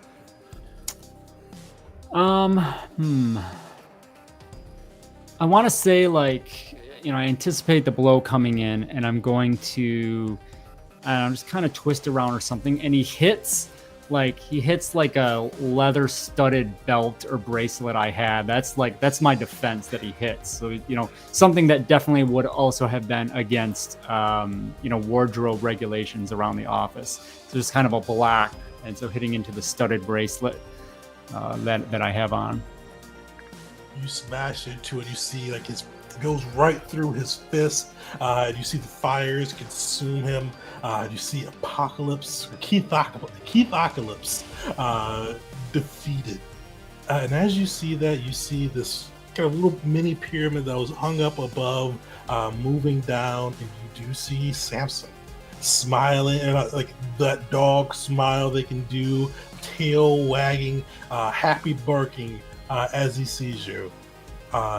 You see time freeze for you as well, and everybody sees a coin flip. You see that coin flip. You see Vincent appear, and he goes, "Alex, you got to fight with Wolverine. You were on the DuckTales plane. You killed that douchebag of a boss.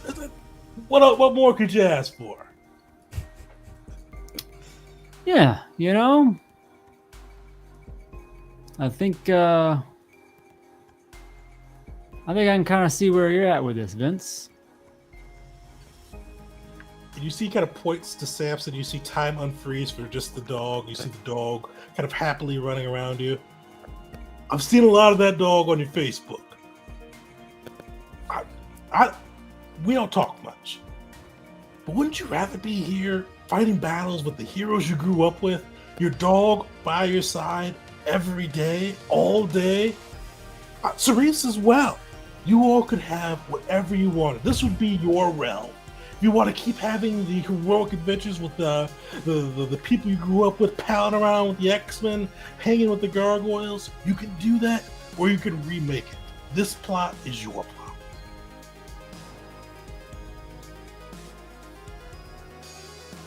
You make a convincing argument, Vince.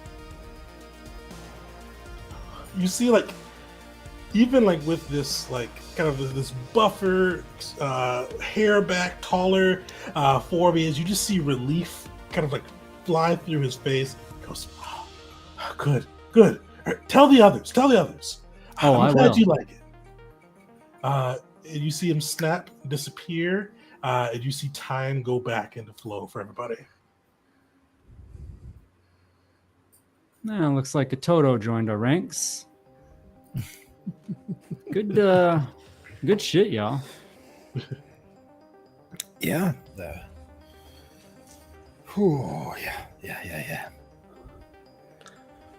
How you feeling, Fred? God. I'll be all right. That's just what's is the dog the plot coupon? I'm just Oh, yeah.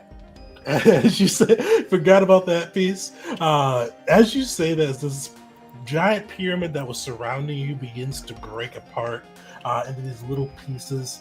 Alex, you see this kind of golden record fall down, and as it was initially golden, it starts to take on the typical black of a record, and you see the face of it. What's the first record Ernie ever recommended to Alex? The first thing he told you to take a listen to.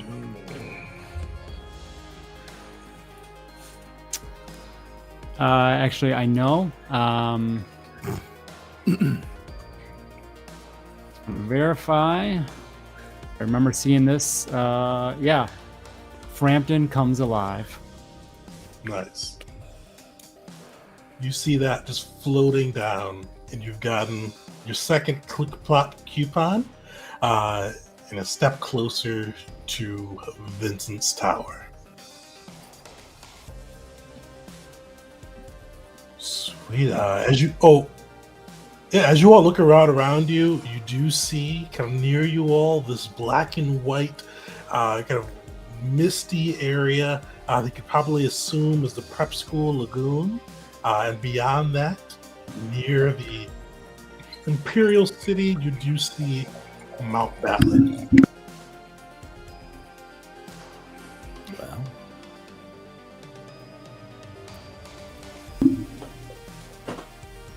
Well, Wow. Wow. you all pressing on? Yeah. Or No where are you prizes pressing on, to- I should say? Keep it in order. Yeah. I think we're just heading in order. All right. hanging onto these rails.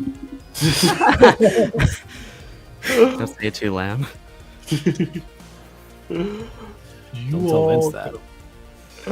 leave the kind of the bright colored multi-world of the Saturday morning cartoons of Heroes Lampoon.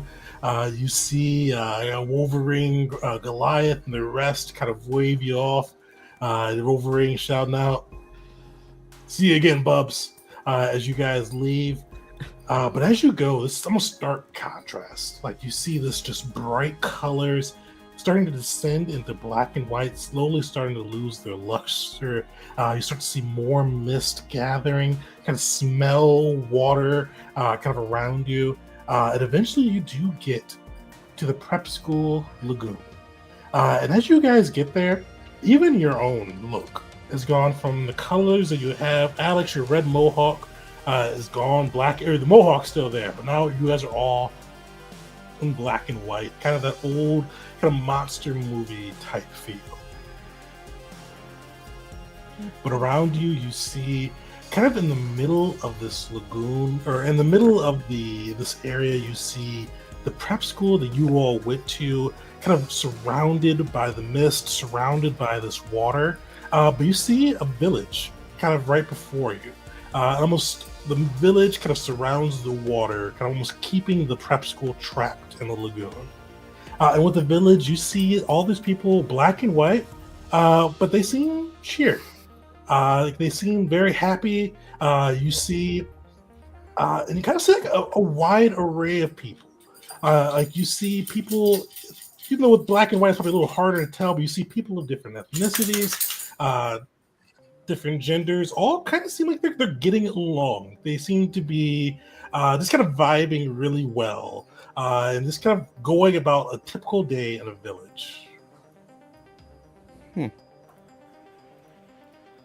You see kind of one person kind of near the entrance. He's got like this little book, and he's kind of reading aloud to people just different stories of kind of just of people's struggles and how they overcame them. You see he's just kind of reading them out to people and calling out to those as they come around, smiling and just trying. You see almost like he's trying to lift the people up as they go by him. What do you guys do? This is a lot. I think take a moment to take in what we're seeing there, and yeah, just kind of observe, thinking about what just happened there as well. So, yeah. Good for a quick break. Oh yeah, perfect. Yeah, let's take a quick break. Okay. We'll come back. Think about what we come to see. What's that? Just take a break as we think about what we're coming across. Sweet. Yeah, take a quick break. Everybody, if you haven't, throw die into the chat for your chance to win a free PDF copy of the core rulebook. We'll be back in about 4 minutes.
Welcome back, everyone, to part 2 of the finale. One quick thing I'll say before we get going: throw die RPG in. If you hadn't had a chance yet, we've got 6 people in so far, so throw it in and get a chance to win a free PDF copy of the core rulebook, and check it out. But yeah, we're back into the heroes. I keep saying the heroes. You guys aren't the heroes. You guys are the misfits that have been pulled into this world. And you see they are now in the prep school lagoon. And you see this black and white world with this little village surrounding a kind of swampy, watery lake. And in the middle of that lake, the prep school you guys went to school in. And you see the people around all seem happy. And you see kind of like, even with it being black and white, people, you see like a couple walking down the street, 2 women, you see kind of interracial couples, you see everybody kind of just getting along and like just really vibing here, and you see even a person in the middle of the square just kind of like trying to cheer people up as they go along. And Cerise, your weapon just kind of like this is my favorite place. I don't remember prep school being like this.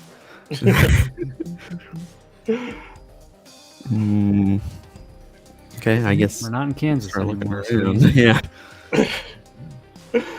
You see the guy kind of like cheering people up, points to you guys, goes, "Oh, hello there! Welcome to our village. Oh, have you heard the good word today?" No. Smile. That's the good word.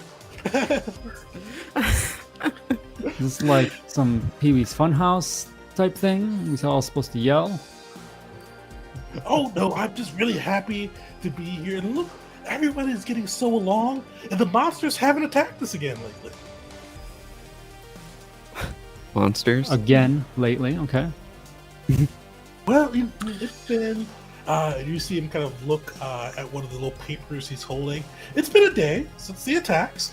That's a record right now. You've got to look everything on the bright side. But yeah, they haven't come out of the prep school. The monsters have stayed in. I see now.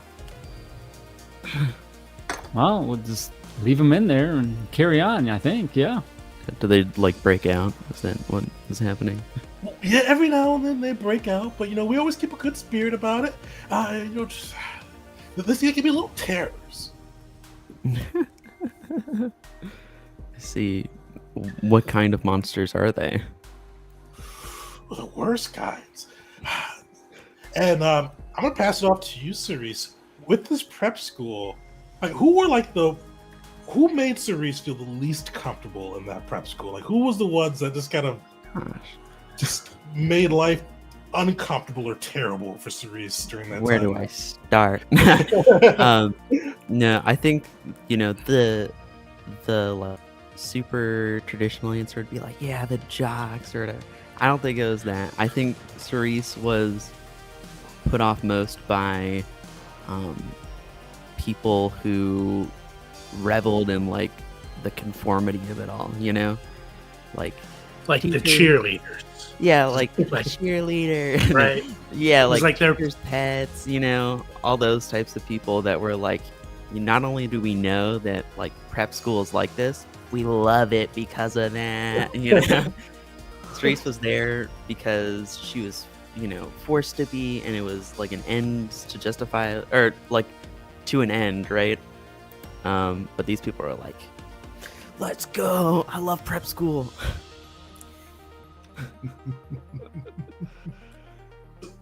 And listen, there's one of them that either conformed the most or just made Cerise miserable every time she saw them. Like, who was that person? Who was the one that just kind of stood out as like the person that Cerise dreaded to go to school because they were there? Bethany. Bethany. She was just, that name came to me probably too fast. Is there a real life Bethany out there that's just like, There's a Bethany out there. I'm looking at you.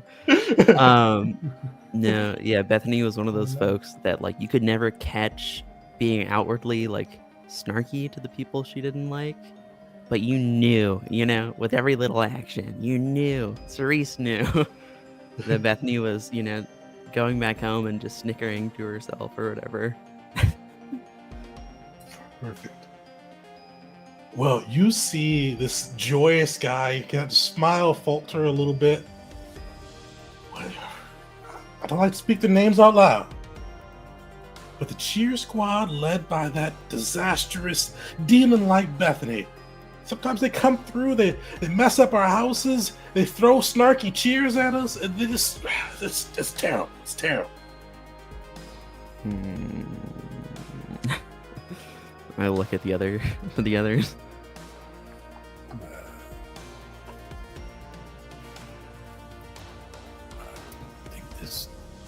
Cerise, I think this is your show. I've Oh, heard. but yeah, I mean it's time for her guitar solo, but she needs the rest of the band to lay down that backing track, Mhm. and we will definitely be here to do so. No, we're with you. I turn Let's back. go knock the- Bethany off the top of that human pyramid. Yeah, we've heard tale of many a Bethany. Yeah, we'll see what we can do. Perfect. Well, you see the guy goes, "Oh, you are heroes. All right. Well, we'll give you a boat. You guys can go right to the right through the prep school lagoon, and make your way there. And we would so appreciate it if you could take care of this all for us." Yeah, we'll see what we can do. No promises. Where you guys are able to catch a boat and then kind of make your way through the lagoon. Cerise, I've got another question for you, especially now that you're with Alex too. Mhm. How your parents, rich prep school parents, do they approve your relationship with Cerise, or what do they think of No. No, I think it's been weird. Cerise doesn't fully have it within her to like, totally cut them off or whatever. It's always just been this very strained relationship. So certainly they're still like, maybe seeing each other like once a year or whatever. They're poking Cerise on Facebook or what have you. But it's a very strained relationship, and as far as they're concerned, Alex is like like a fun sort of roommate or Yeah, Phase. that's accurate in some ways, probably. yeah. Well, Alex is a fun roommate, but they ended at that. Your high school friend. Last question. Would Bethany be the type of daughter that your parents would have loved to have? Oh yeah, Okay. definitely. When you guys make your way through these mist-covered waters, and you see kind of like a little callback to earlier in the night. But rather than being kind of in the dull look of the mundane world, you see this in the stark black and white. You see the prep school, like it looks similar, but it looks like exaggerated. It looks like somebody put it through a horror movie filter. You see the lines are more angular, the arches point out more, the shadows look deeper. It definitely just has this ominous feel to it. And your sword actually speaks up a little bit too, and it goes, "Ooh, ooh, ooh, that villa sucked. There's some goods. Ooh, somebody's really feeling it in there. Make sure you go that way." Yeah, we're going. Yeah, you see the school doors. They're kind of like cracked, just like let's say you have to shimmy through, but you see they are opened up. Yeah, Cerise is leading the way here, looking around, trying to haul her long sword through the doorway. Oh, be delicate. Yeah, but we're getting closer. I'll take it. Okay. I'm using this thing as a, hot or cold sort of deal. But yeah, you all make your way within. You see these lockers, kind of like all like this. It kind of looks like the scene from school, but the lockers are all like open. And you see cobwebs lurking from other ones. But one of the things that like catches your eye, you see like pom poms hanging from one of the lockers. And you see this kind of like hanging like on the out, like on both sides of the lockers of one of the lockers. Sends a chill up Cerise's spine. But yeah, you will go ahead. I was just gonna say I'll go look at it. You see that locker, and you see kind of like a big and everything's been black and white so far. Even those pom poms are black and white. But you see a big bee like in the middle of like the door of the locker. Like you remember like when people had those lockers, they used to do like those colored magnets to like spell letters on that. Mhm. You see like a big pink bee out of those letters with kind of glitter on them, kind of standing out. But after like kind of like tearing your eyes away from that bee, you see Bethany in a picture with your parents. With your parents on both sides of her, just smiling away. Yeah, it's like just attached to the locker or whatever. Yeah, just like kind of like just like taped into the back of the locker. Cerise will just like sort of rip it out and like look at it. Oh, so that's a good question. How does that make Cerise feel? It's, I don't know, on some level like it's definitely anger, but also just like an acceptance, a loss, of family. I mean, Cerise on some level knows that this is, some sort of, bullshittery, but also it's hard to see it right in her hands right there. Definitely. Mark yourself up one more level. You will be at the maximum 3 that you can hit for your build. And with that, too, you can do some pretty crazy stuff with that. But just 1 second.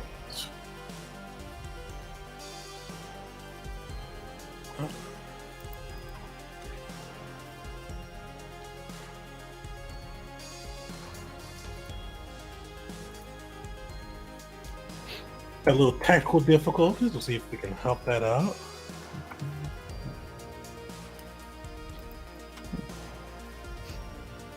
Yeah, so you kind of feel that, and you feel kind of like that sadness, like that despair kind of running, the grief running through you. But you do feel more powerful with that as well. You do feel kind of like, as that emotion is at 3, it's intense, or like it's beyond intense. It's overwhelming grief. You feel that emotion stronger than you've ever felt it before. This is intense, like dire moment grief.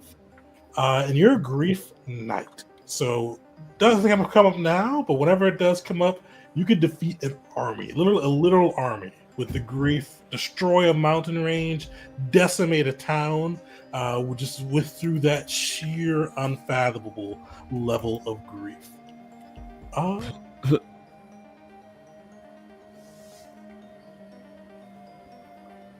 That is weird. We were having a little bit of difficulty getting Rich back in.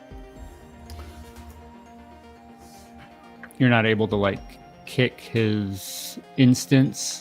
I think that's the issue. Is like his instance is probably still there, because it says at the top that now there's 6 connections. So maybe there he goes. Is it working now? Okay, I'm on a different page. Oh, it is working. Sweet. Yeah. Well, so far you only missed Cerise found. Oh, you're good. Sweet. All right. Yeah.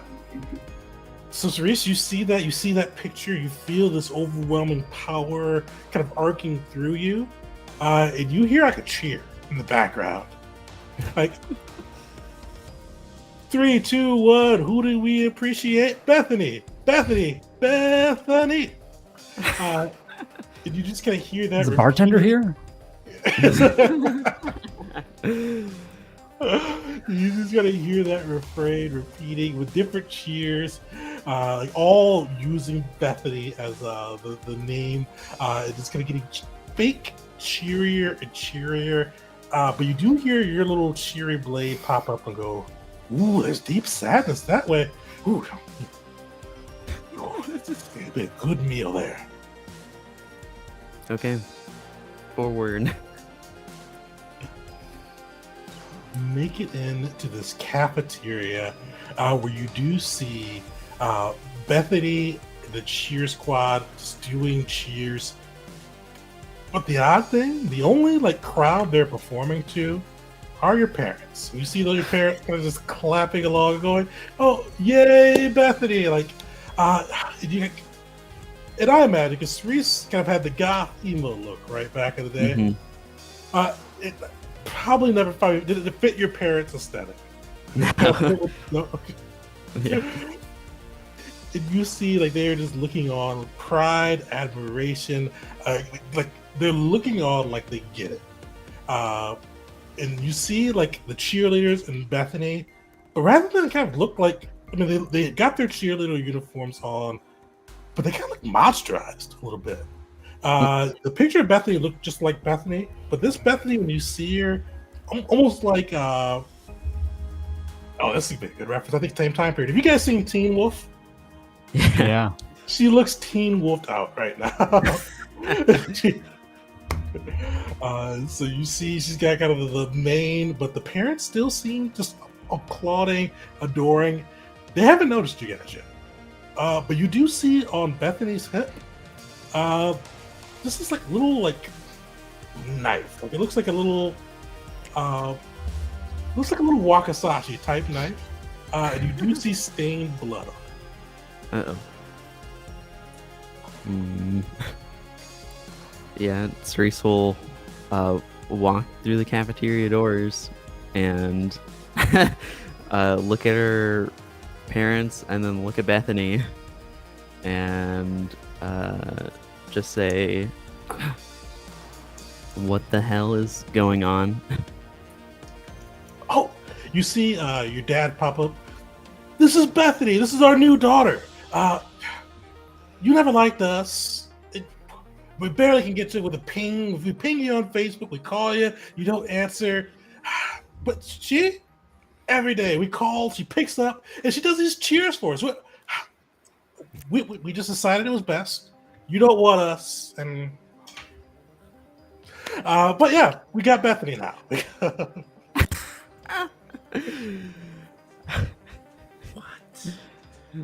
I'll just look at Bethany.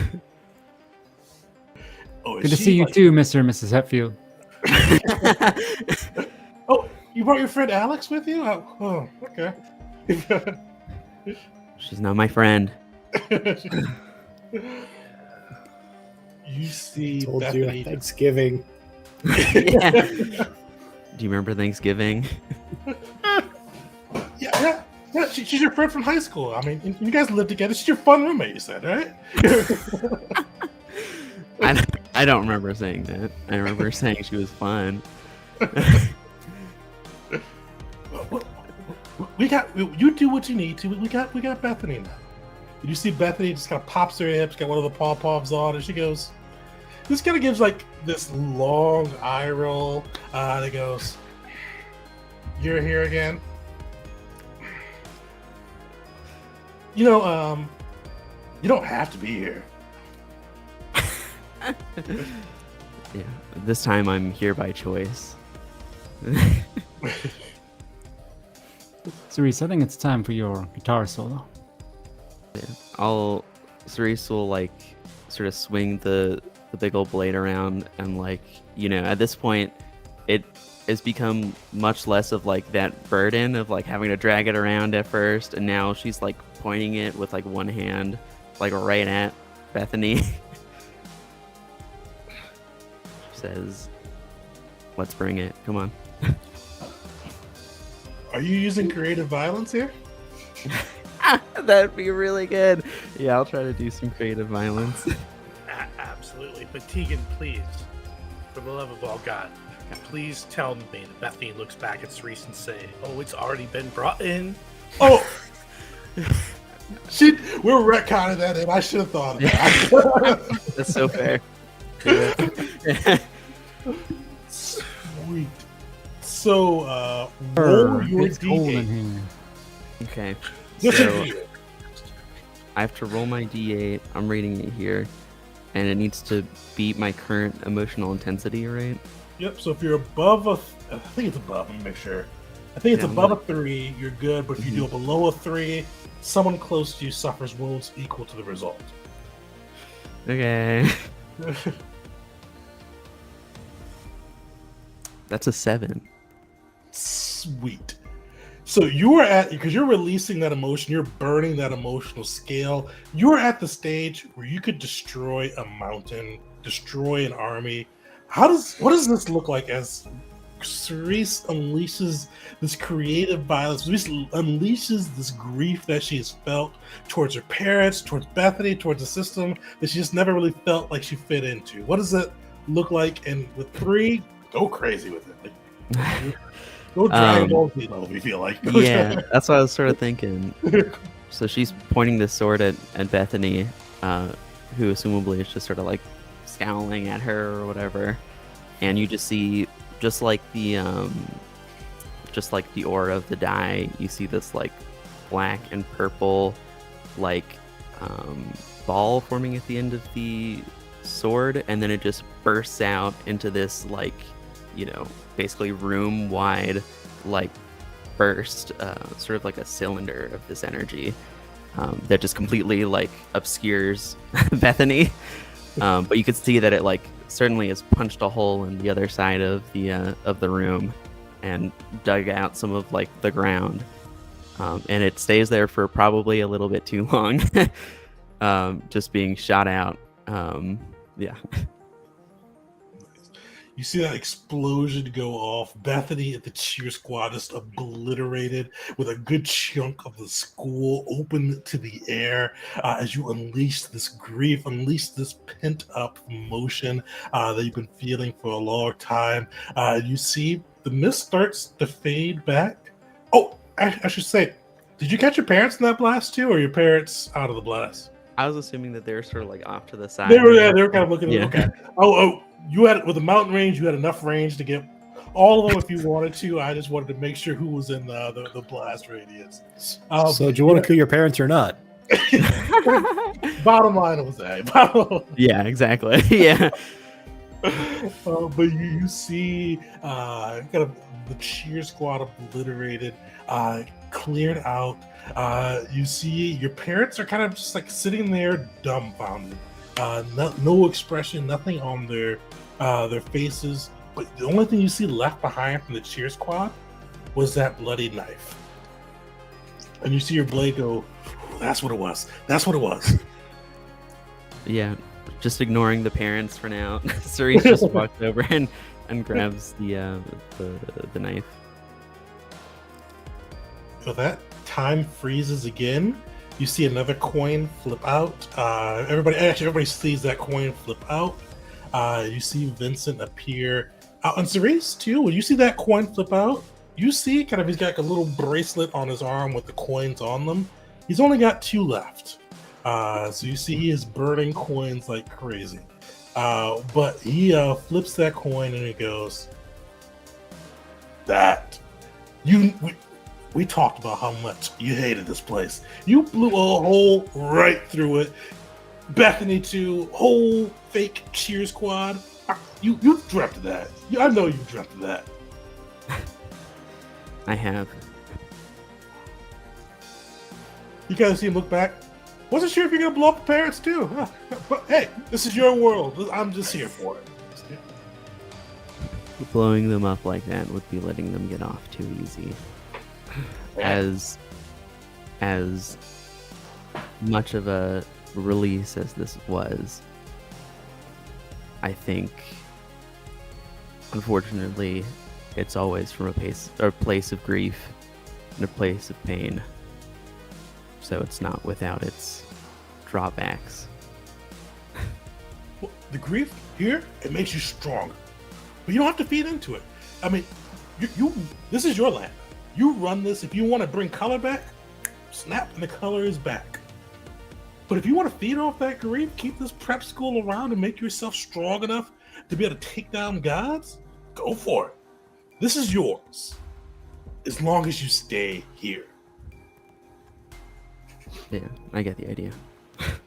Okay. Well, you gotta get real close. You kind of see like he's avoided. Because how are you holding that blade? Like right now? Not your sword, the knife that you picked up, the bloody knife. Oh, okay.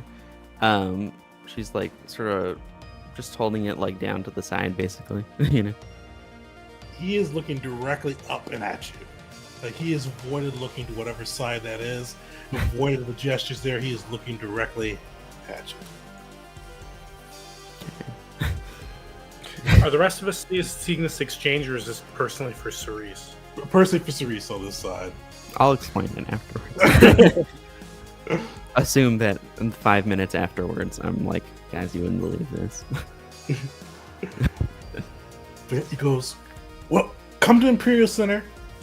You guys can meet Grand Admiral Thrawn, Hail Xanatos, and yeah, we'll talk about how we're going to make this world perfect. Just keep an open mind. I mean, Alex, she seemed like she said that she wanted to stay. So you guys can stay together. So just think about it. And I'll see you soon. You see him snap again and disappear, and you see time go back. Hey. Again, babe. Fucking hot. Yeah. Thank you. I have another knife now. I hold it up. That one's cute. I know it's got blood on it. I don't know why. Is that our plot coupon for here, huh? He seemed like he was afraid of it. Did he have like a thing about knives? I don't remember that.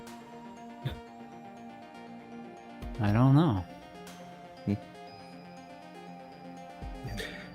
It's weird that he'd be, his best self and still harbor a fear of knives if that was the case. Maybe I'm just thinking out loud. I don't know what it's. I don't know. Fred's just gonna like dig into that pack of smokes that he liberated from Spike and just light another one. Whatever. None of this is real. Who cares? Except it's really real. So Joey's watching Cerise's parents. And what is their reaction now? They were dumbfounded, but like, what are they doing now? The mom looks horrified. Like she is looking to the spot where Bethany used to be. That's like a huge scorch mark, like just like dug through the earth blast. That's what I was thinking. Yep.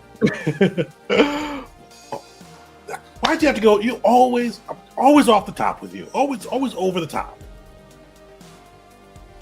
Yeah, that's what I'm best at, Mom.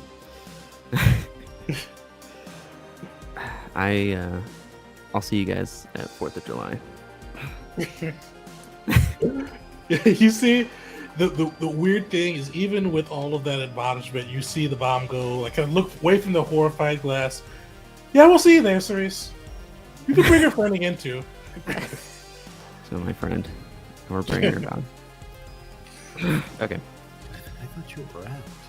I will, as everyone departs, I think I'll hang back. All right. So the rest of the crew, you head through. Alex, what are you doing? As Joey passes Alex, I just kind of whisper in your ear, "Give him hell."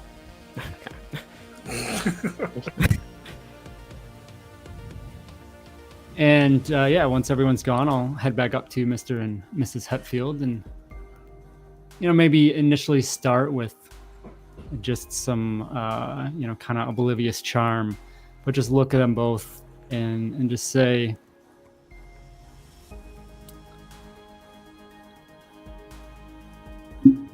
you don't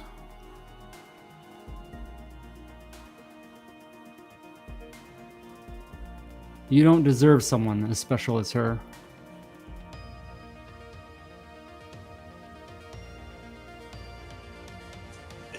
You see, like, the dad kind of goes, what do you mean? We raised her. Well, we gave her.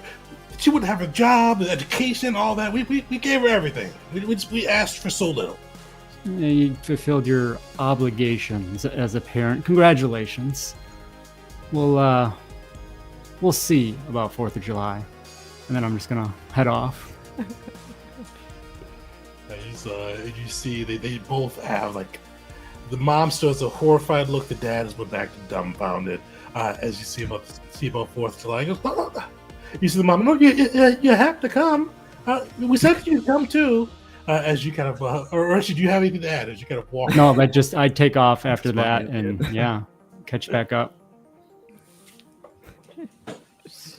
You all are able to make your way back across the lagoon, knowing you've dealt with the monsters in the prep school for this village, and you've got only one plot coupon left to collect. Joey, at Mount Battle. I'd say process elimination. Yeah, I'm not looking forward to this. Before we move on, though, What's that? something I gotta say. Oh, God. No. That would be your style. I've been all over the world. I ran away from all of this. Didn't finish graduation. But Fred, I always looked up to your dad. Had a lot of love for him. Thought he was a stand-up guy. I thought he was completely amazing. I say that with just a ring of sincerity, and I just let it sit there. Cerise is just speechless. What? But he's What a a- dickhead. He's a dickhead. I mean, And Stilt is. Go ahead. No, he's the worst, right? Think about it. Everything we thought he was, or I thought he was as a kid, not true at all. And I think Vincent actually saw it, which is pretty interesting. And Cerise, your parents, battle with acceptance. Did Vincent see it all? Probably. He thinks he's doing us a favor.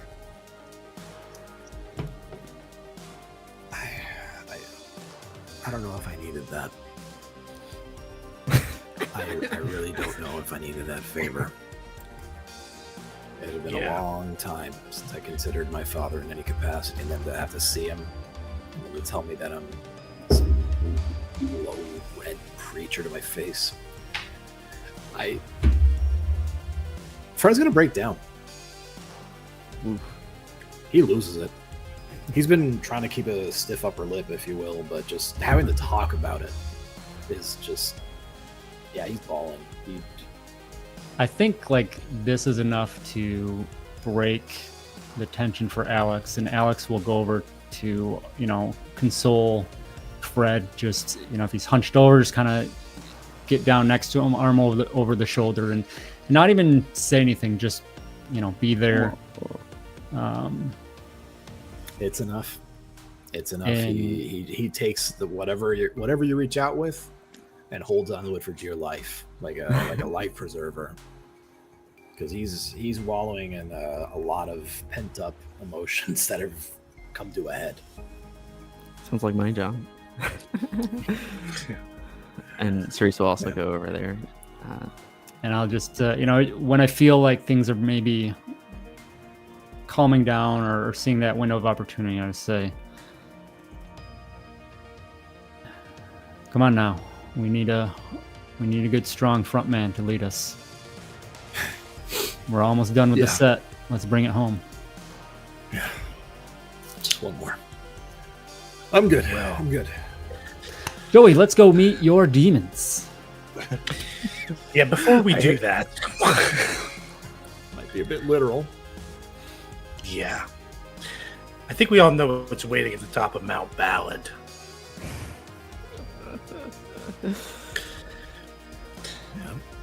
Meatloaf?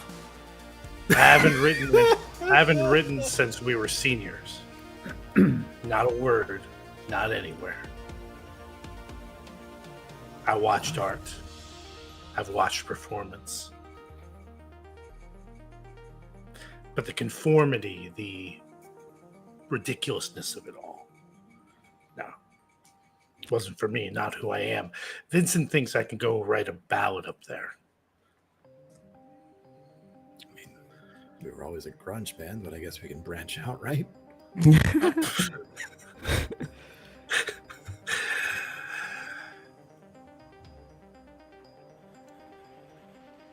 We're not staying, right? I don't have much waiting for me, but this just feels as real as it felt. It's still not, You two ladies?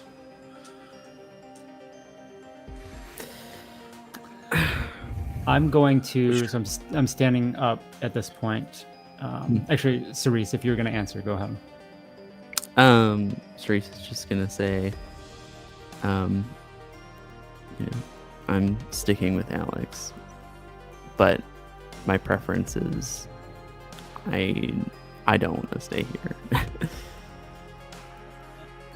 And so I'm standing there, and I'm just like, I mean, come on, guys, like, it's pretty cool. There's things we can do, and I think he's put all this effort into it. I mean, I don't know. Let's go through this one more thing, and then we'll see. Come on, let's go. And I say that and I turn around. And as I walk, everyone will notice that I've got fingers crossed behind my back.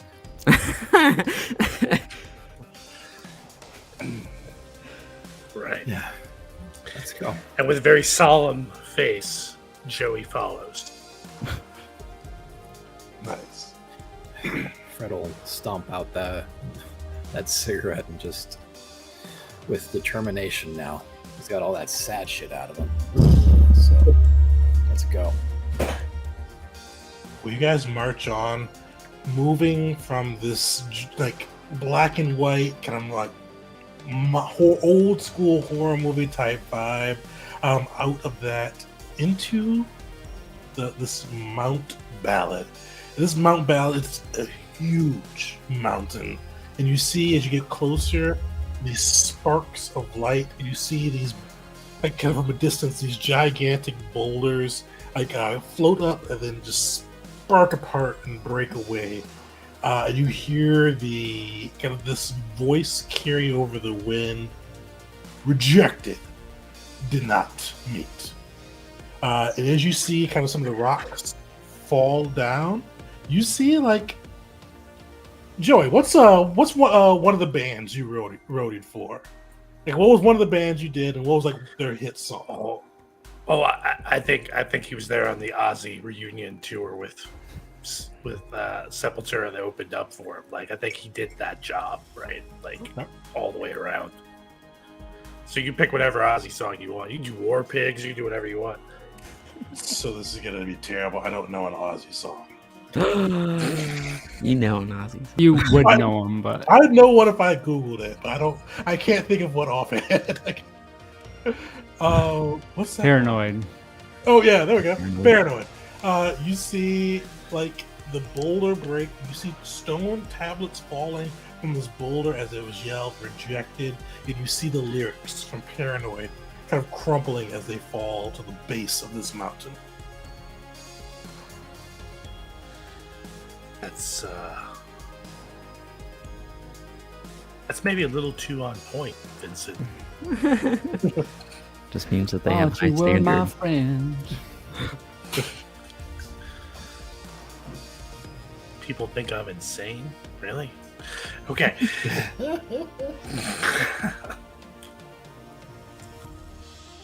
What's next? Crazy Train? Right, Crazy Train. Wow. You're right about one thing. I must be blind. I mean, I just figured because of the rails, you know.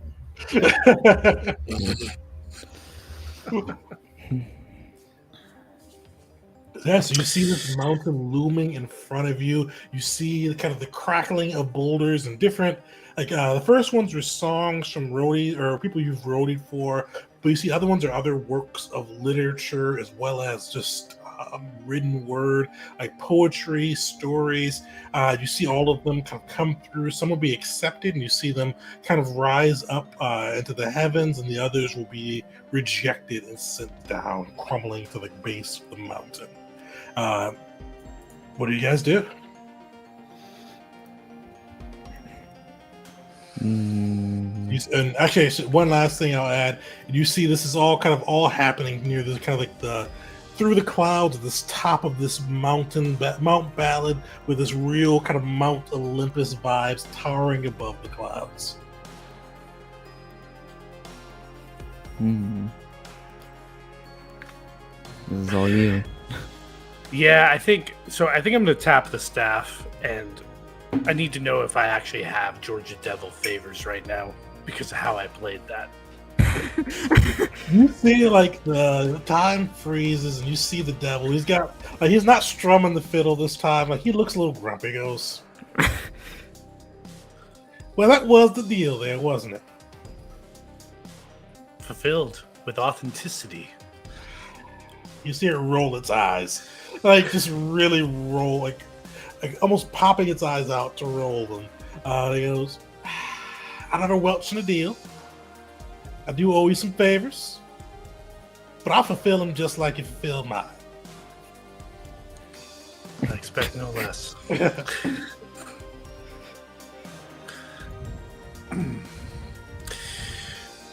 First favor, I need access to your scripture prophecy, God of Fate. What you want to know? I just want to be able to use it on the mountain. So, out of game, what are you thinking for that? So, one of the extra gods that's not in the regular one is the Fate god, which is their level in scripture is prophecy. It basically lets you get a bunch of extra advantages that I can deal out like candy to anybody in the group. Okay. How many advantages does it give out to you? You got to make the roll. It's one per success. What do you think? All right, yeah. So I just want to have access to the scripture. I'm not going to use it yet. Actually, no. You know what? I should use it now. There's no reason to wait, right? Should know what we're dealing with. I'll give you the devil's own prophecies. Here you go. You see, like this contract, this paper walk up with infernal writing on it. You gotta be worried though to use. Say again. Oh well, yeah. You know, I mean, some go mad trying to read that. It wasn't for minds like yours to be able to comprehend. You know what I'm saying? You did see the lyrics to Paranoid just roll by, right?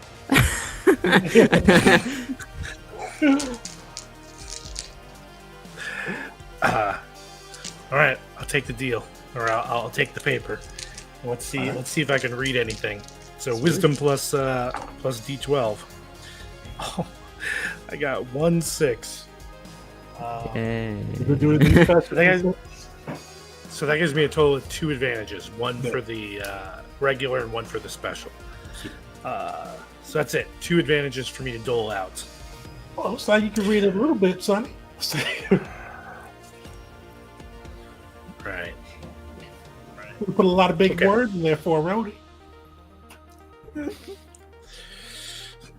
Yeah, well, no one told you I could read Sumerian, right? Prep school's good for something. I'll just say I owe you one last favor. And our paid in kind. You see him kind of... Oh, actually, did you have another favor you wanted to ask of him now? Nope. Yeah, he pops away.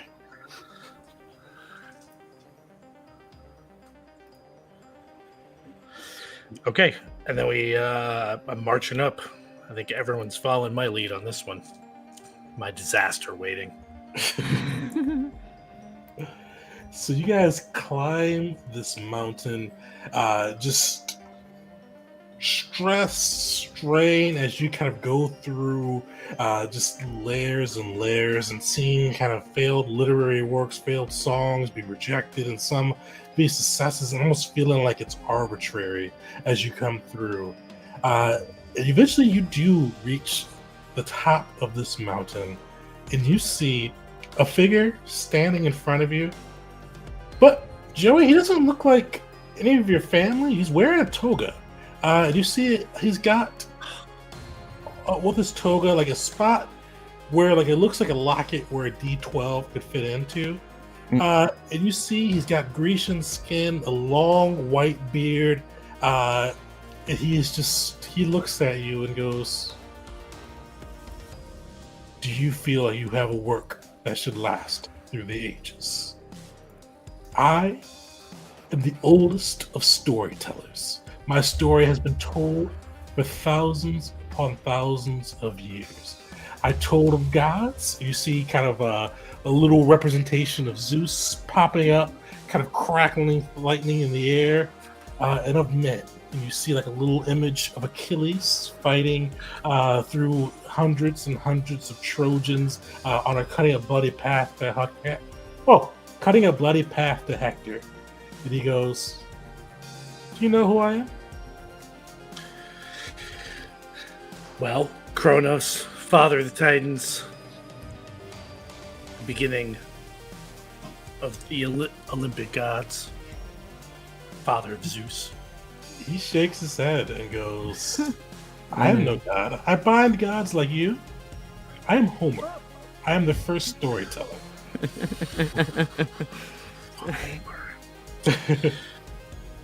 And here I thought this is where Vincent would deliver the bad Socrates joke. Oh. Tom, go ahead.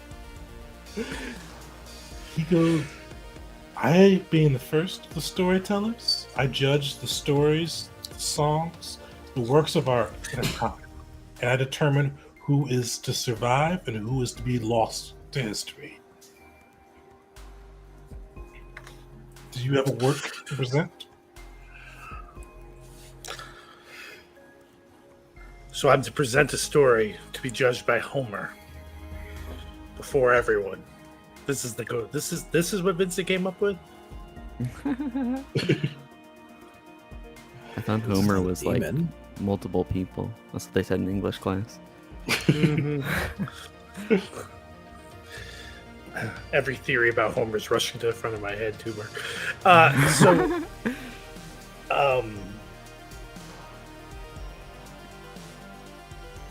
No, there is no story. No. But I will leave you with this, dear Homer. In the words of the immortal Ozzy Osbourne, I've listened to preachers, I've listened to fools, I've watched all the dropouts who make their own rules. One person conditioned to rule and control. The media sells it, and you live in a hole. No one's following you, Homer. You're old news.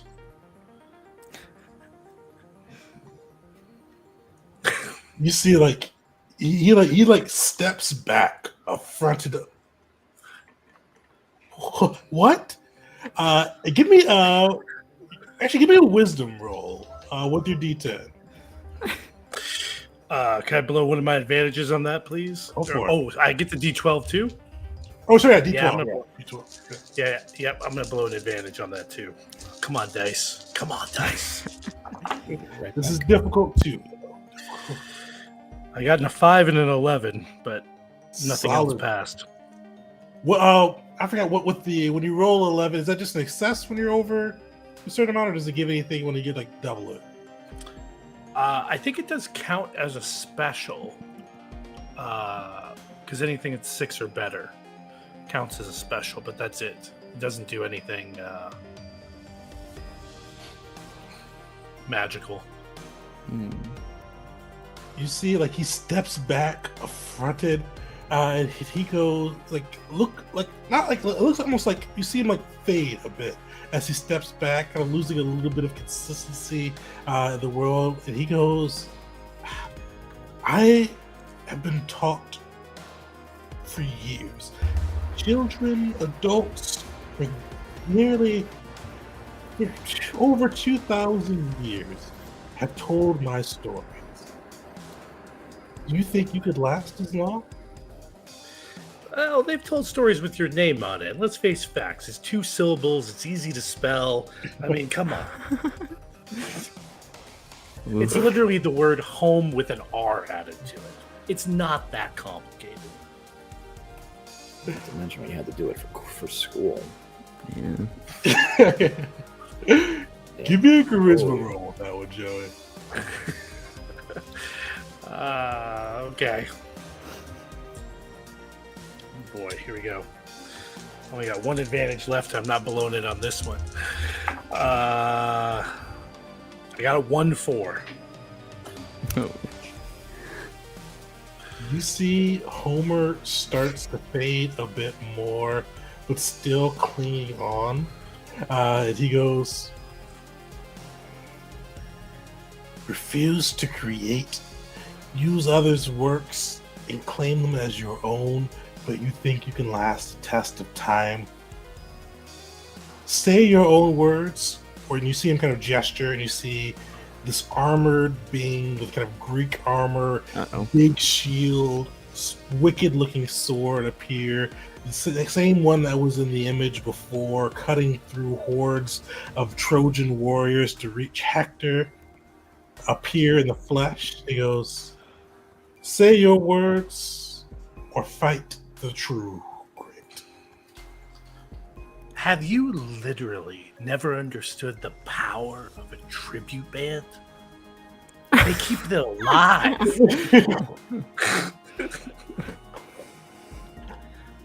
Every major rock star knows you need a good tribute band out there, keeping the fans engaged. That's what sells records, man. That's what sells records. Orcus? You see, time freezes. Orcus pops up and goes, "Is it time to rock?" Yeah, I need you to smash that guy for me. Completely obliterate him. The messier, the rockier, the better, please. This is not the Favor greatest call. song in the world. This is just a tribute. Oh my god. Wait, it's too early for that. That isn't out yet, right? I don't know where. Oh. Does everyone know the 2000, 2001. 2001. Yeah, no. Oh, I've been queuing up those lyrics right now. Nation's the tribute. Jack Black just keeps coming up. I mean, he's the epitome of crazy heavy metal rock, fun. So I will cash in the favor to just have Orcus straight smash that guy into oblivion. He'll take your favors you've got left with him, and you see like time unfreezes. And Joey, you saw where Orcus is. Time unfreezes. Orcus is still there. Everybody can see this giant bat-like creature. You see Achilles like raise up his shield. He got his sword. You see him drop his sword, grab a spear, and try to throw it at it. And you see this giant bat just trying to take a bite out of him. Like you see the bat like take a bite, phase through Achilles, grab his ankle, and just whip him right off the mountain. And He's then gotta you get that see thing covered the up. Giant bat just belch out this sonic blast of pure rock right into Homer's face, and you see it just blow Homer and the whole side of the mountain that he is on away, blasting him down the hill. How appropriate and for I- a bat to be taking a bite off a human. Oh With yeah, the Ozzy That's Osbourne beautiful. reference. Oh man. That's- Yep. And I turn What a- around what a- to Fred, and I'm like, when you decided to become a reverend and you decided to work for a god, I wasn't really sure what the appeal was. Now I understand. I didn't get perks quite like, hey, can you eat that person for me? But it was nice to feel close to something. Either way, Either way, where's our MacGuffin? yeah. No, it was a golf clap of appreciation. Yeah, Round of Round of applause. round of applause. You see as Homer is blown right off the mountain. You do see kind of a stone tablet left behind where he was standing. And Joey, you see that tablet, and you see the first song you ever wrote for the band that both the band and Ernie liked. If you have a name, what was the name of that song?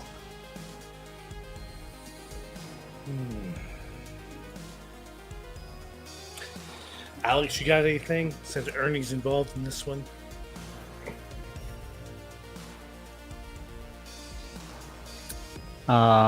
You said this is the first song that Joey wrote Mhm. for our band. That Ernie and the band liked. Okay. Tragedy atop the mountain.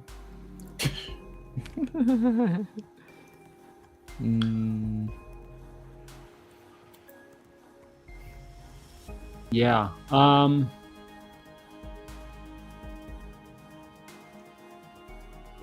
Could use Something that Quest. Quest the Darkness where you wrote Yeah. and never used. Or it could be that. Or what would you say to Alex? I didn't mean to catch I say you off. something about a quest. You know. Doesn't have to be crazy. Just like Quest. Yeah. Word- Literally yeah. called Quest. Yeah. MapQuest, see- and then you can be mad that MapQuest rip you off. Damn MapQuest. You see that tablet, and it kind of you just see all the words that you yourself have kind of created, etched in stone. And when I say tablet, I'm thinking like the old school Moses came down from the mountain tablets with your words etched upon them, lasting through time. But as you pick it up, time freezes. You guys see another coin flip through. And Joey, you see he only has one coin left on his little bracelet. You see Vincent goes, and Joey. I thought Joey, you probably know Vincent the best, and you see he's got his "you did something I didn't expect" look on his face, and he's got that grumpy, you went off rails look. He goes, "You were supposed to write something. You were an epic writer. You could have had Homer, the original writer, say, hey, this is worth lasting time." First of all, Vincent, that's accepting the ideology that Homer was a single person that wrote two of the longest, most easily understood stories that circulate around the world at a period where almost all stories were lost. That's extremely unlikely. Second of all, I tried to tell you this when we were in high school, man. The best stories are not the ones that you find in a module. They're the ones that emerge at the table. Well, yeah, I guess. But you had? Did you enjoy that? Did you at least enjoy getting knock Homer, even if he may have been multiple people down a peg? I got to quote Ozzy Osbourne, where a giant bat demon threw Achilles off a mountain and smashed Homer into oblivion. Yeah, that's pretty epic. Yes, and we could make new stories like that every day. This mountain, it's yours. Remake it if you want to. Keep the things you think are preserving if you want to, but it can be anything you want. You just have to stay. You just have to get them to stay. And that's the rub, right? Get them to stay. Because you already know I want to stay. You do? Yeah, you want to stay, and I want to stay. Yes. But they don't want to stay. We can convince them. We'll talk it out.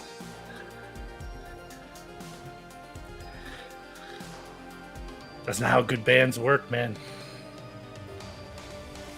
What do you mean? Compromise.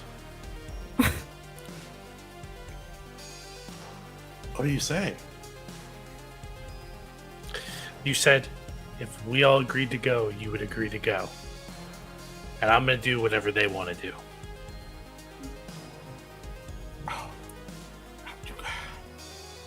You can't let them. If you want to stay, you have to vote to stay. You can't lie. That's lying. That's lying. That's not allowed.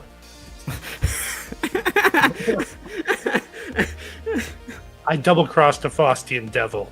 You think you got a chance? You see, he is just flustered with this. He goes, "You're not playing this right. You're not. This is not the right way to play. You've got all four of the plot coupons." You see, he snaps. Time resumes, and you see a little portal open up and goes. And you see on the other side of the portal this red and silver, real high tech looking throne room.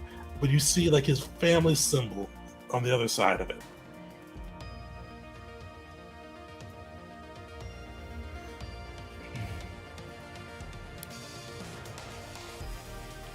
You guys going Go for to the the portal? mirror.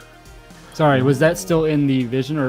Oh no, yeah, he yeah, okay. unfroze time. Okay, yeah. that's all. Sorry. I was like, Whose symbol is it? Oh, Vincent? so his father's company symbol. So you see the Valora is Yeah. his last name, and you see kind of a big V imprinted on it.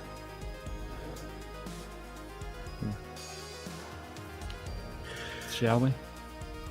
Well, we need to, because Fred's friends should be getting to the other side anytime soon. Oh, And let's flash back. yeah. So Joey walked in the auditorium, and said, "Here's what I need you to do. Here's what Fred needs you to do. I need you to tear this entire auditorium down and build a giant statue of Orcus out of it and bring it to Imperial Center. And then we'll help you make all your dreams come true." All right. Give me either a charisma roll, or do you want to cash in a favor for it? Oh, I had something else in mind for the favor, so I think I'm going to stick with the charisma check. All right. This better be I got- charisma check. You got a 1 advantage left too, yeah. I have one advantage left. You let me do that, even though that's really like Pulp cool. Fiction-y. Yeah, Like, don't worry. You've got guys.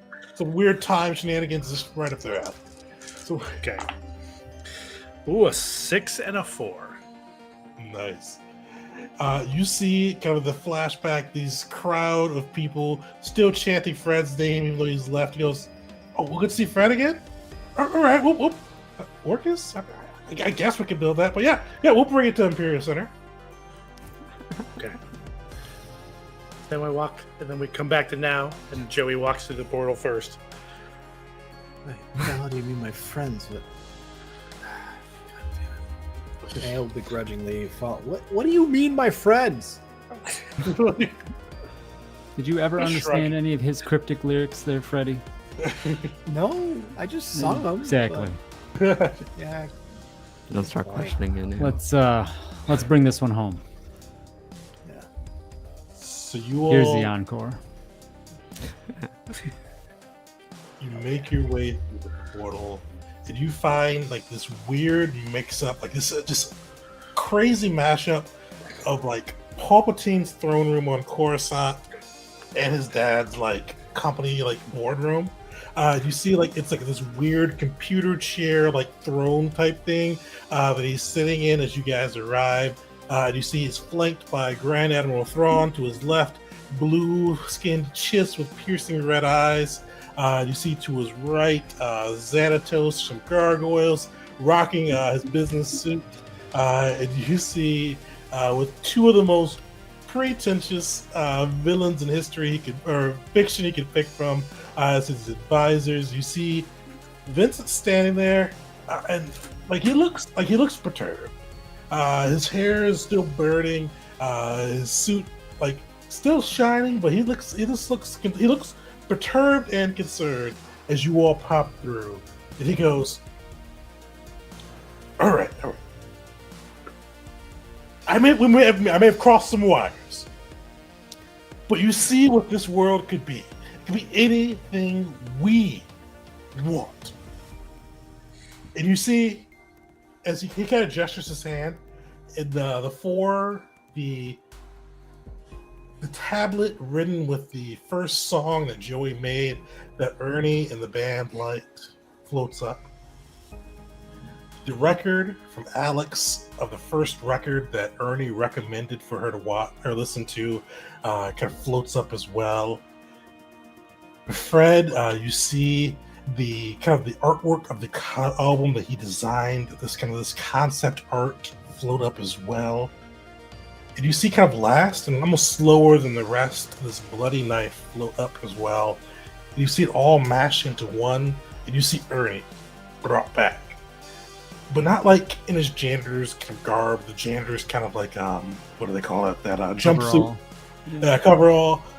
You see he's brought back in kingly garb. With a crown on his head, but not like a golden crown, like it's like a real, like harsh metal designs, like real like rock style crown. Brought back.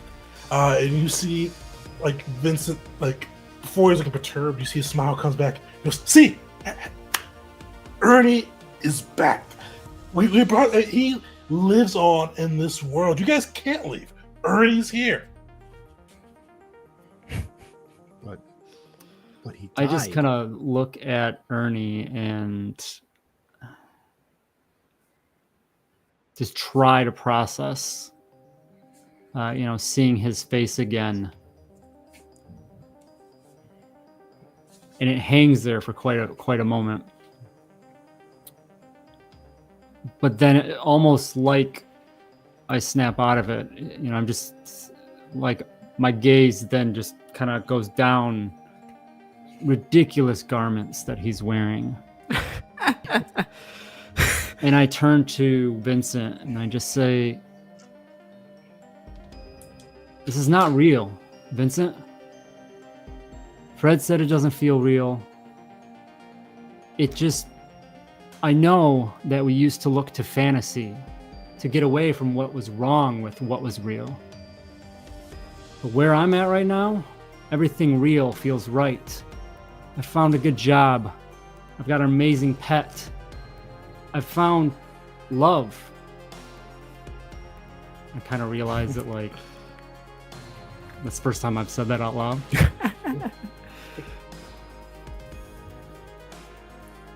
I can understand what you may be trying to do here, but the game has to end sometime. But this world is just as real as the other world. Everything. What do you need? I can bring it here. We've got Samson. We've got Ernie. Everything is here. And Cerise, that's the authentic Cerise. But that's not the real Ernie. That's what you think. One question. You got to answer one question, Vincent. What really happened to Ernie? I didn't know. I told you, we heard he had a heart attack. Something could have happened to him. We don't know what happened to him. What was with the last coupon? The coupon that floated into Ernie and stuff. I don't control everything here. Some things are just weird. Yeah, but like everything about like the "let's bring back Ernie" like experience was all things about him, like that poster, record, the song that like he loved, that we love. What the hell? How the hell does that blade come into play? And why is it covered in blood? It's a blade. If you just wipe it on something, it comes off, right? So like, why is that blood stuck on there? What the shit did you do, Vince? Mm-hmm. We had to come. We all had to come. That's all. We all had to come. Okay. Joey, do you think you killed Ernie? I think I need to hear him say it. Joey did. Fuck. I'm sorry. Freddie, ask him. See if you can persuade our fearless game master here to tell us what really happened. Yeah, if Ernie really did die of natural causes, I'll stick around. I'll play ball. This will be the only time I ever do this to you, Vince. I'm gonna just be honest with me.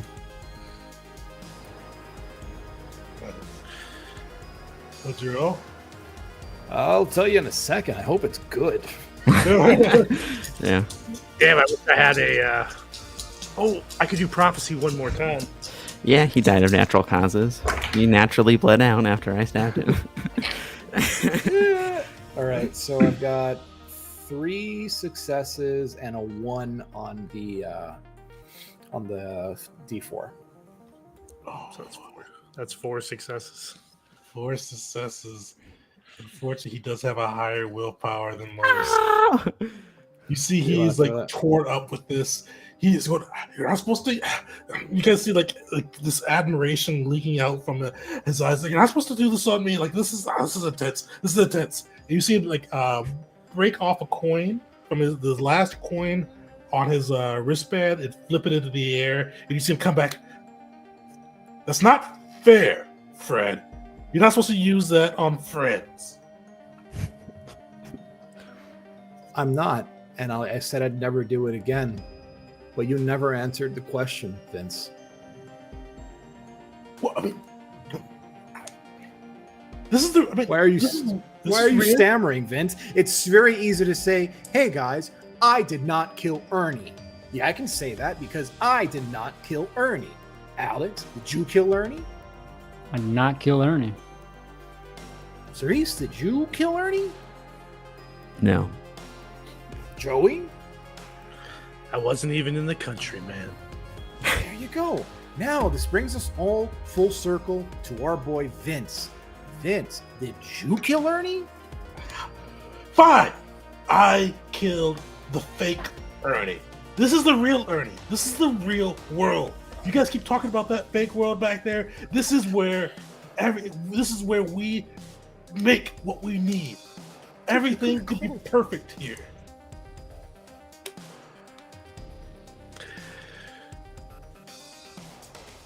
Hey, Mr. Georgia Devil.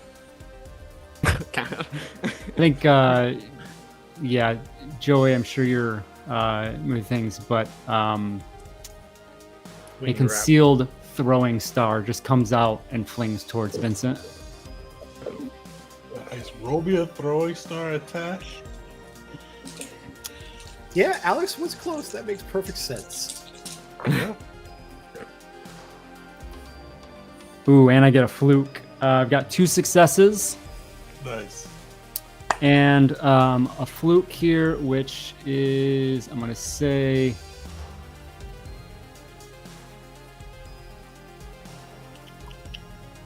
that I just get a couple out. Just like, I get more than one out. More like two stars out. 2 throwing stars. Nice. And you hit him twice. He has no defense, so you kill through his guard. As like the throwing stars kind of stick into his arm. You hear him howl. Time freezes with the Georgian Devil kind of look at all with a smirk on his face. So if I told you that gentleman out there promised to vote to go home if we voted to go home, do you think he's going to tell me the truth? Using a favor for that, buddy?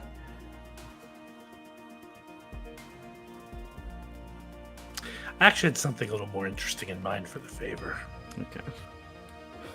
Well, you know, it's hard to tell people. Some people get obsessed. Some people keep the word. Some people like me, I always keep my word in a way, in a certain type of way. So what if I called in my favor to say his vote doesn't count anymore, and we can go home without him? I could do that for you. You sure? Yeah, I'm sure. All right. You see time unfreeze. You see the Georgia Devil pop in. And you see like he is strumming his fiddle as he goes, just walking right up. You see Grand Admiral Thrawn pull out a blaster and try to blast at him, but it goes right through. You see Xanatos pop on his gargoyle armor and try to fly and help the boss, but just pass right through the Georgian Devil. And you see the devil just rip in to poor Vincent, grab his heart out, and you see Vincent fall to the ground. If you're dead, you don't get a vote. Yeah. And I repeat that line just so everyone understands. If you're dead, you don't get a vote. Okay, how the fuck do I vote to leave? I vote to leave. I vote that. Yeah. Do we have to Is do? there- is- do we have to do? Is there a something? poll? Yeah. Well, yeah, so do you all vote to leave? I vote to go home. We are in the end game, so yeah, I should have mentioned that. We call for a vote. If everybody votes for the same thing, that works. But as you guys are kind of coming together and calling for the vote, you see Vincent sit back up, heart out of his chest, but you see cybernetics starting to form across his body. The same cybernetics, the same kind of twisted cyborg look you had seen with some of the Fallen, and Cyborg Frazier, and the Sentinels you'd come across. You see it sit up, and you see him looking at you guys, eyes heartbroken, as you all come together and say you want to go home forever and disappear from the world of Die. So, I'm going to ask each of you guys one last question before we wrap it up. As you all make it back to the world, make it back to your real lives in the real world, I'm gonna start with you, Joey. So you've made us. You've come back. You guys wind back. You're all back in the kind of the furnace room, back where you started. But the thing is, actually, this is not you, Joey. This is everybody first. You all make it back to the room where you started in, but you see Vincent's body. Nothing, no marks on him. Like you see where there was no hole in his heart. You see his body. His face is slumped over on the table. No breath, no pulse, just dead.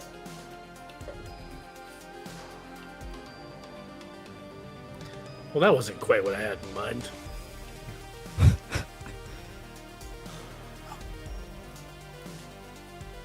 Not sure I have any Fred's gonna vomit. any feelings towards that.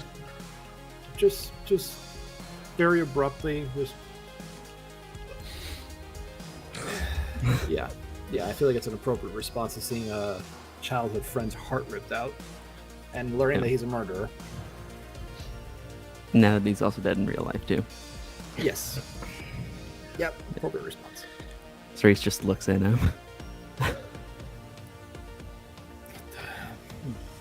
Joey also turns to Alex and says, I didn't want you to be the one that had to do it. Now you know I would have. We all know you would have. And probably should have. What'd it cost So you? terrible. Yeah. Still owe Satriani one. Hopefully he doesn't come calling. Beyond that, even Steven all the way around. Not bad. Sweet. So you all survived the world of Die, came together as a group and agreed to leave. But one last question. So Joey, I'll start with you first.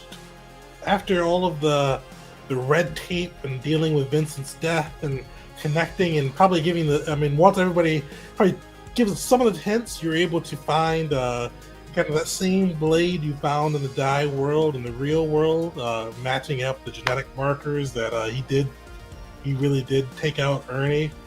But you after all that, you get back to your real life. You get back to normal. Everything kind of goes back to your new normal. But what changes in your life after going through all of this in the world of Die? Or does anything change in your life after all this? I think Joey moves to the hometown, right? I think he stops traveling, and he wants to stay in town, stay near his sister and his niece and nephew. Maybe even goes and finishes that GED. Nice. And one thing you do kind of find, because Joey's Irish too, right? Mm-hmm. Yeah. All right. So, anytime you're in the sun too long, you get like a wicked sunburn. Like you've always got to probably sunburn a little bit, but now you're feeling the sun too long, just burns the hell out of you. Like, yeah, just second-degree burns, like quickly. Damn you, Satriani. Yeah. A little extra god that there. But yeah, you're able to get back in, get closer to your family, get that GED, and kind of get back to your new life. Cerise. Actually, Cerise and Alex. I kind of pick I was on about both to say. at the same time because it just makes us do one before the other.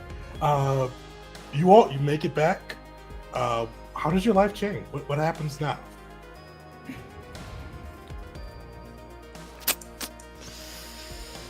Oh, we gotta get better jobs. Yeah, I think career-wise, there might be some realignments, some changes. I think similar for myself, Alex, similar industry and whatnot, but maybe just something new, maybe going out on my own or something, freelancing. But that's is what it is. I think the bigger thing is some big conversations about our relationship, I'd say. Not letting that confession, if you will, within the world despite its fantasy, was very much real. Talking about that, my suggestion that we don't go to 4th of July. I don't know. Yeah, yeah. I think Cerise's that's part of feeling the on that? conversation.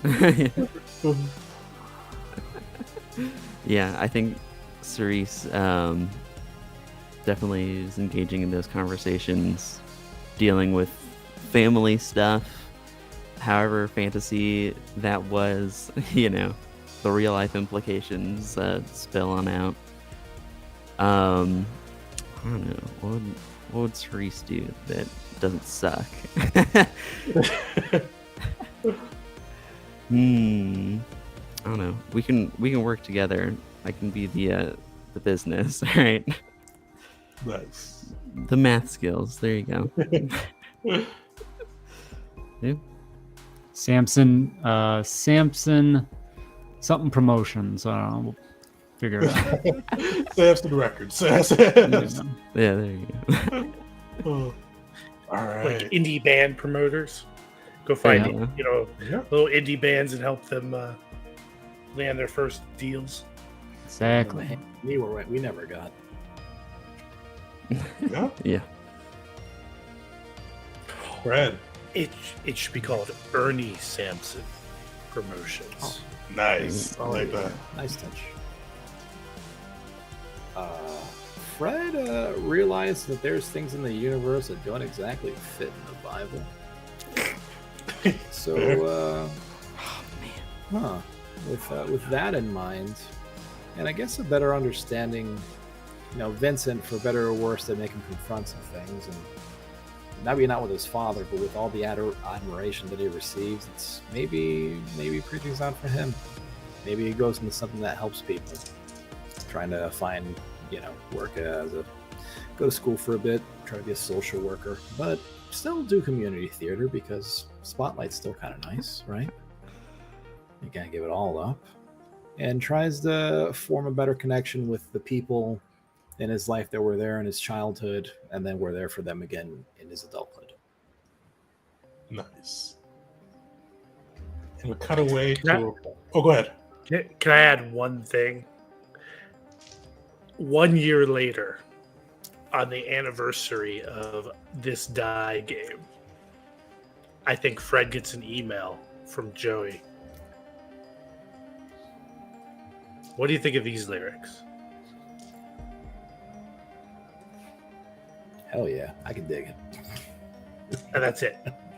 Just maybe orchestra. The revival with a new bass player. Yeah. We cut away to the world, back to the world of Die, and you see the fallen version of Vincent just kind of wandering around Imperial City, slowly kind of losing his sentience, slowly kind of losing what makes him him. You see he tries to pick up the D20 and try to alter reality, but the D20 doesn't respond to him anymore. And that's where we'll end our session.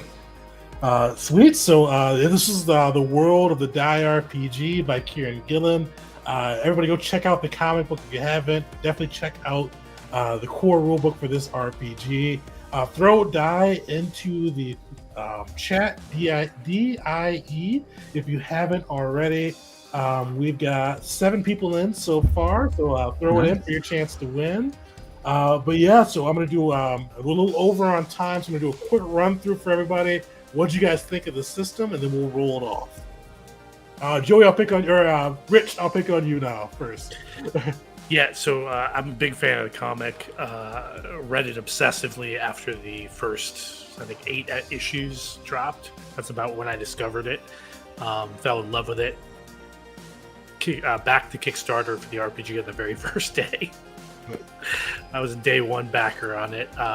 Really looking forward to this. Love the fact I got to play. Thank you, Tegan. And it's really amazing. It's really amazing. Did a good job. Did a great job. I love the comic too. Depending on if you like Amazon or not, if you have a local comic book store, they've got like a really big, cool compendium.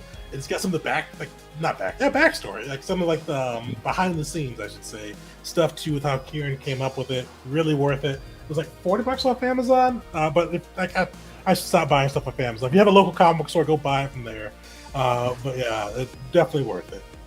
Doomer, I'll pick on you next. Yeah, so this is my first introduction to Die in general. I hadn't heard of the comics, hadn't heard of the system even, but I thought it was super cool. I loved when I was talking about this in between like our sessions. I always was like, oh my gosh, it's like Jumanji, but the TTRPG. I love that.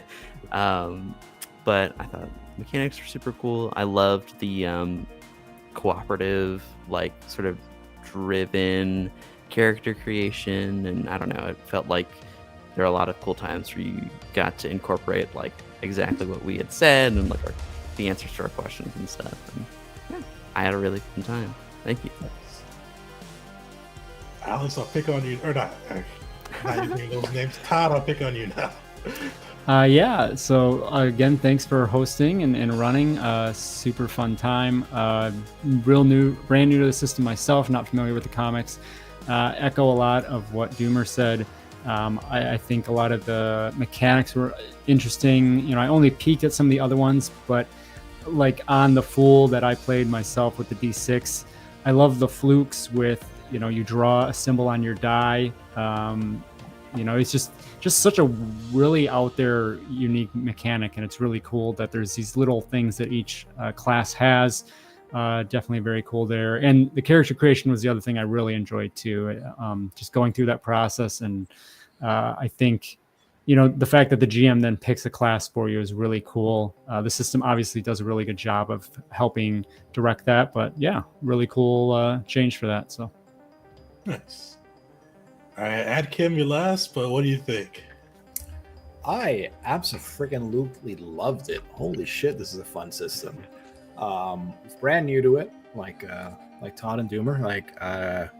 I love the concept. I always appreciate the hey, we're normal people in a fantasy world. I love it. The mechanics were super simple, and I feel like we barely scratched the surface of a lot of it, because I can imagine like with late as gameplay progresses, this can get scarier. Like just some of that development that I got a peek at, but didn't pay too much of because this is a one shot. Whoa. And I'm again echoing a lot of what Todd said with the character creation, the cooperative aspect of it, just every lots of yes checks all over this game system. I absolutely love them. Thanks for having me at your team. Thanks, Bud. And yeah, I'm glad you all enjoyed it. And for everybody, throw Die in. I'm going to throw some of my quick thoughts in, and then we'll roll that off to one lucky viewer. Yeah, I love the character creation. That was just a lot of fun. My only thorn so far for it. This is definitely what I wish I had more time to do another campaign for, because I feel like more sessions with this would be perfect. But yeah, I really enjoyed this one. It's one of those ones too, because usually I get probably too caught up in verisimilitude and making sure everything kind of matches the world and everything fits just right. But with this, I can just that sounds fun. I can make a way to make it work. It's whatever the crazy literal hand waving. Throw it in. I enjoyed that. It was free. But yeah, I loved it. I love the comic book. Definitely, if you're a DM or GM, DM, whatever you call it, especially go read the comic book. It inspired me. So hopefully, it's just one of those ones that's just a really different angle, and I enjoyed it. So shout outs to Kieron Gillen for that. But yeah, we're gonna roll it off. So let me roll that now. So if you're not in, get in before I find my Nightbot. And one thing I will shout out before we do it, and don't hold. We're scheduled, is committed, but don't hold me to it if something weird happens and it doesn't happen.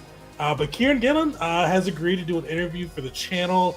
So we're going to be meeting with the creator of Die, as well as the Die RPG and comic, as well as some really cool X-Men and Star Wars comics too. So really looking forward to that. But we're agreed, but take it with a grain of salt. I almost didn't announce it, but I'm throw it in there. But yeah, let's roll it out. It's not going to be live. I'm going to be doing that with just a straight record, so I don't have to worry about any streaming shenanigans. But see who wins. David Patrick, you are the winner of the giveaway.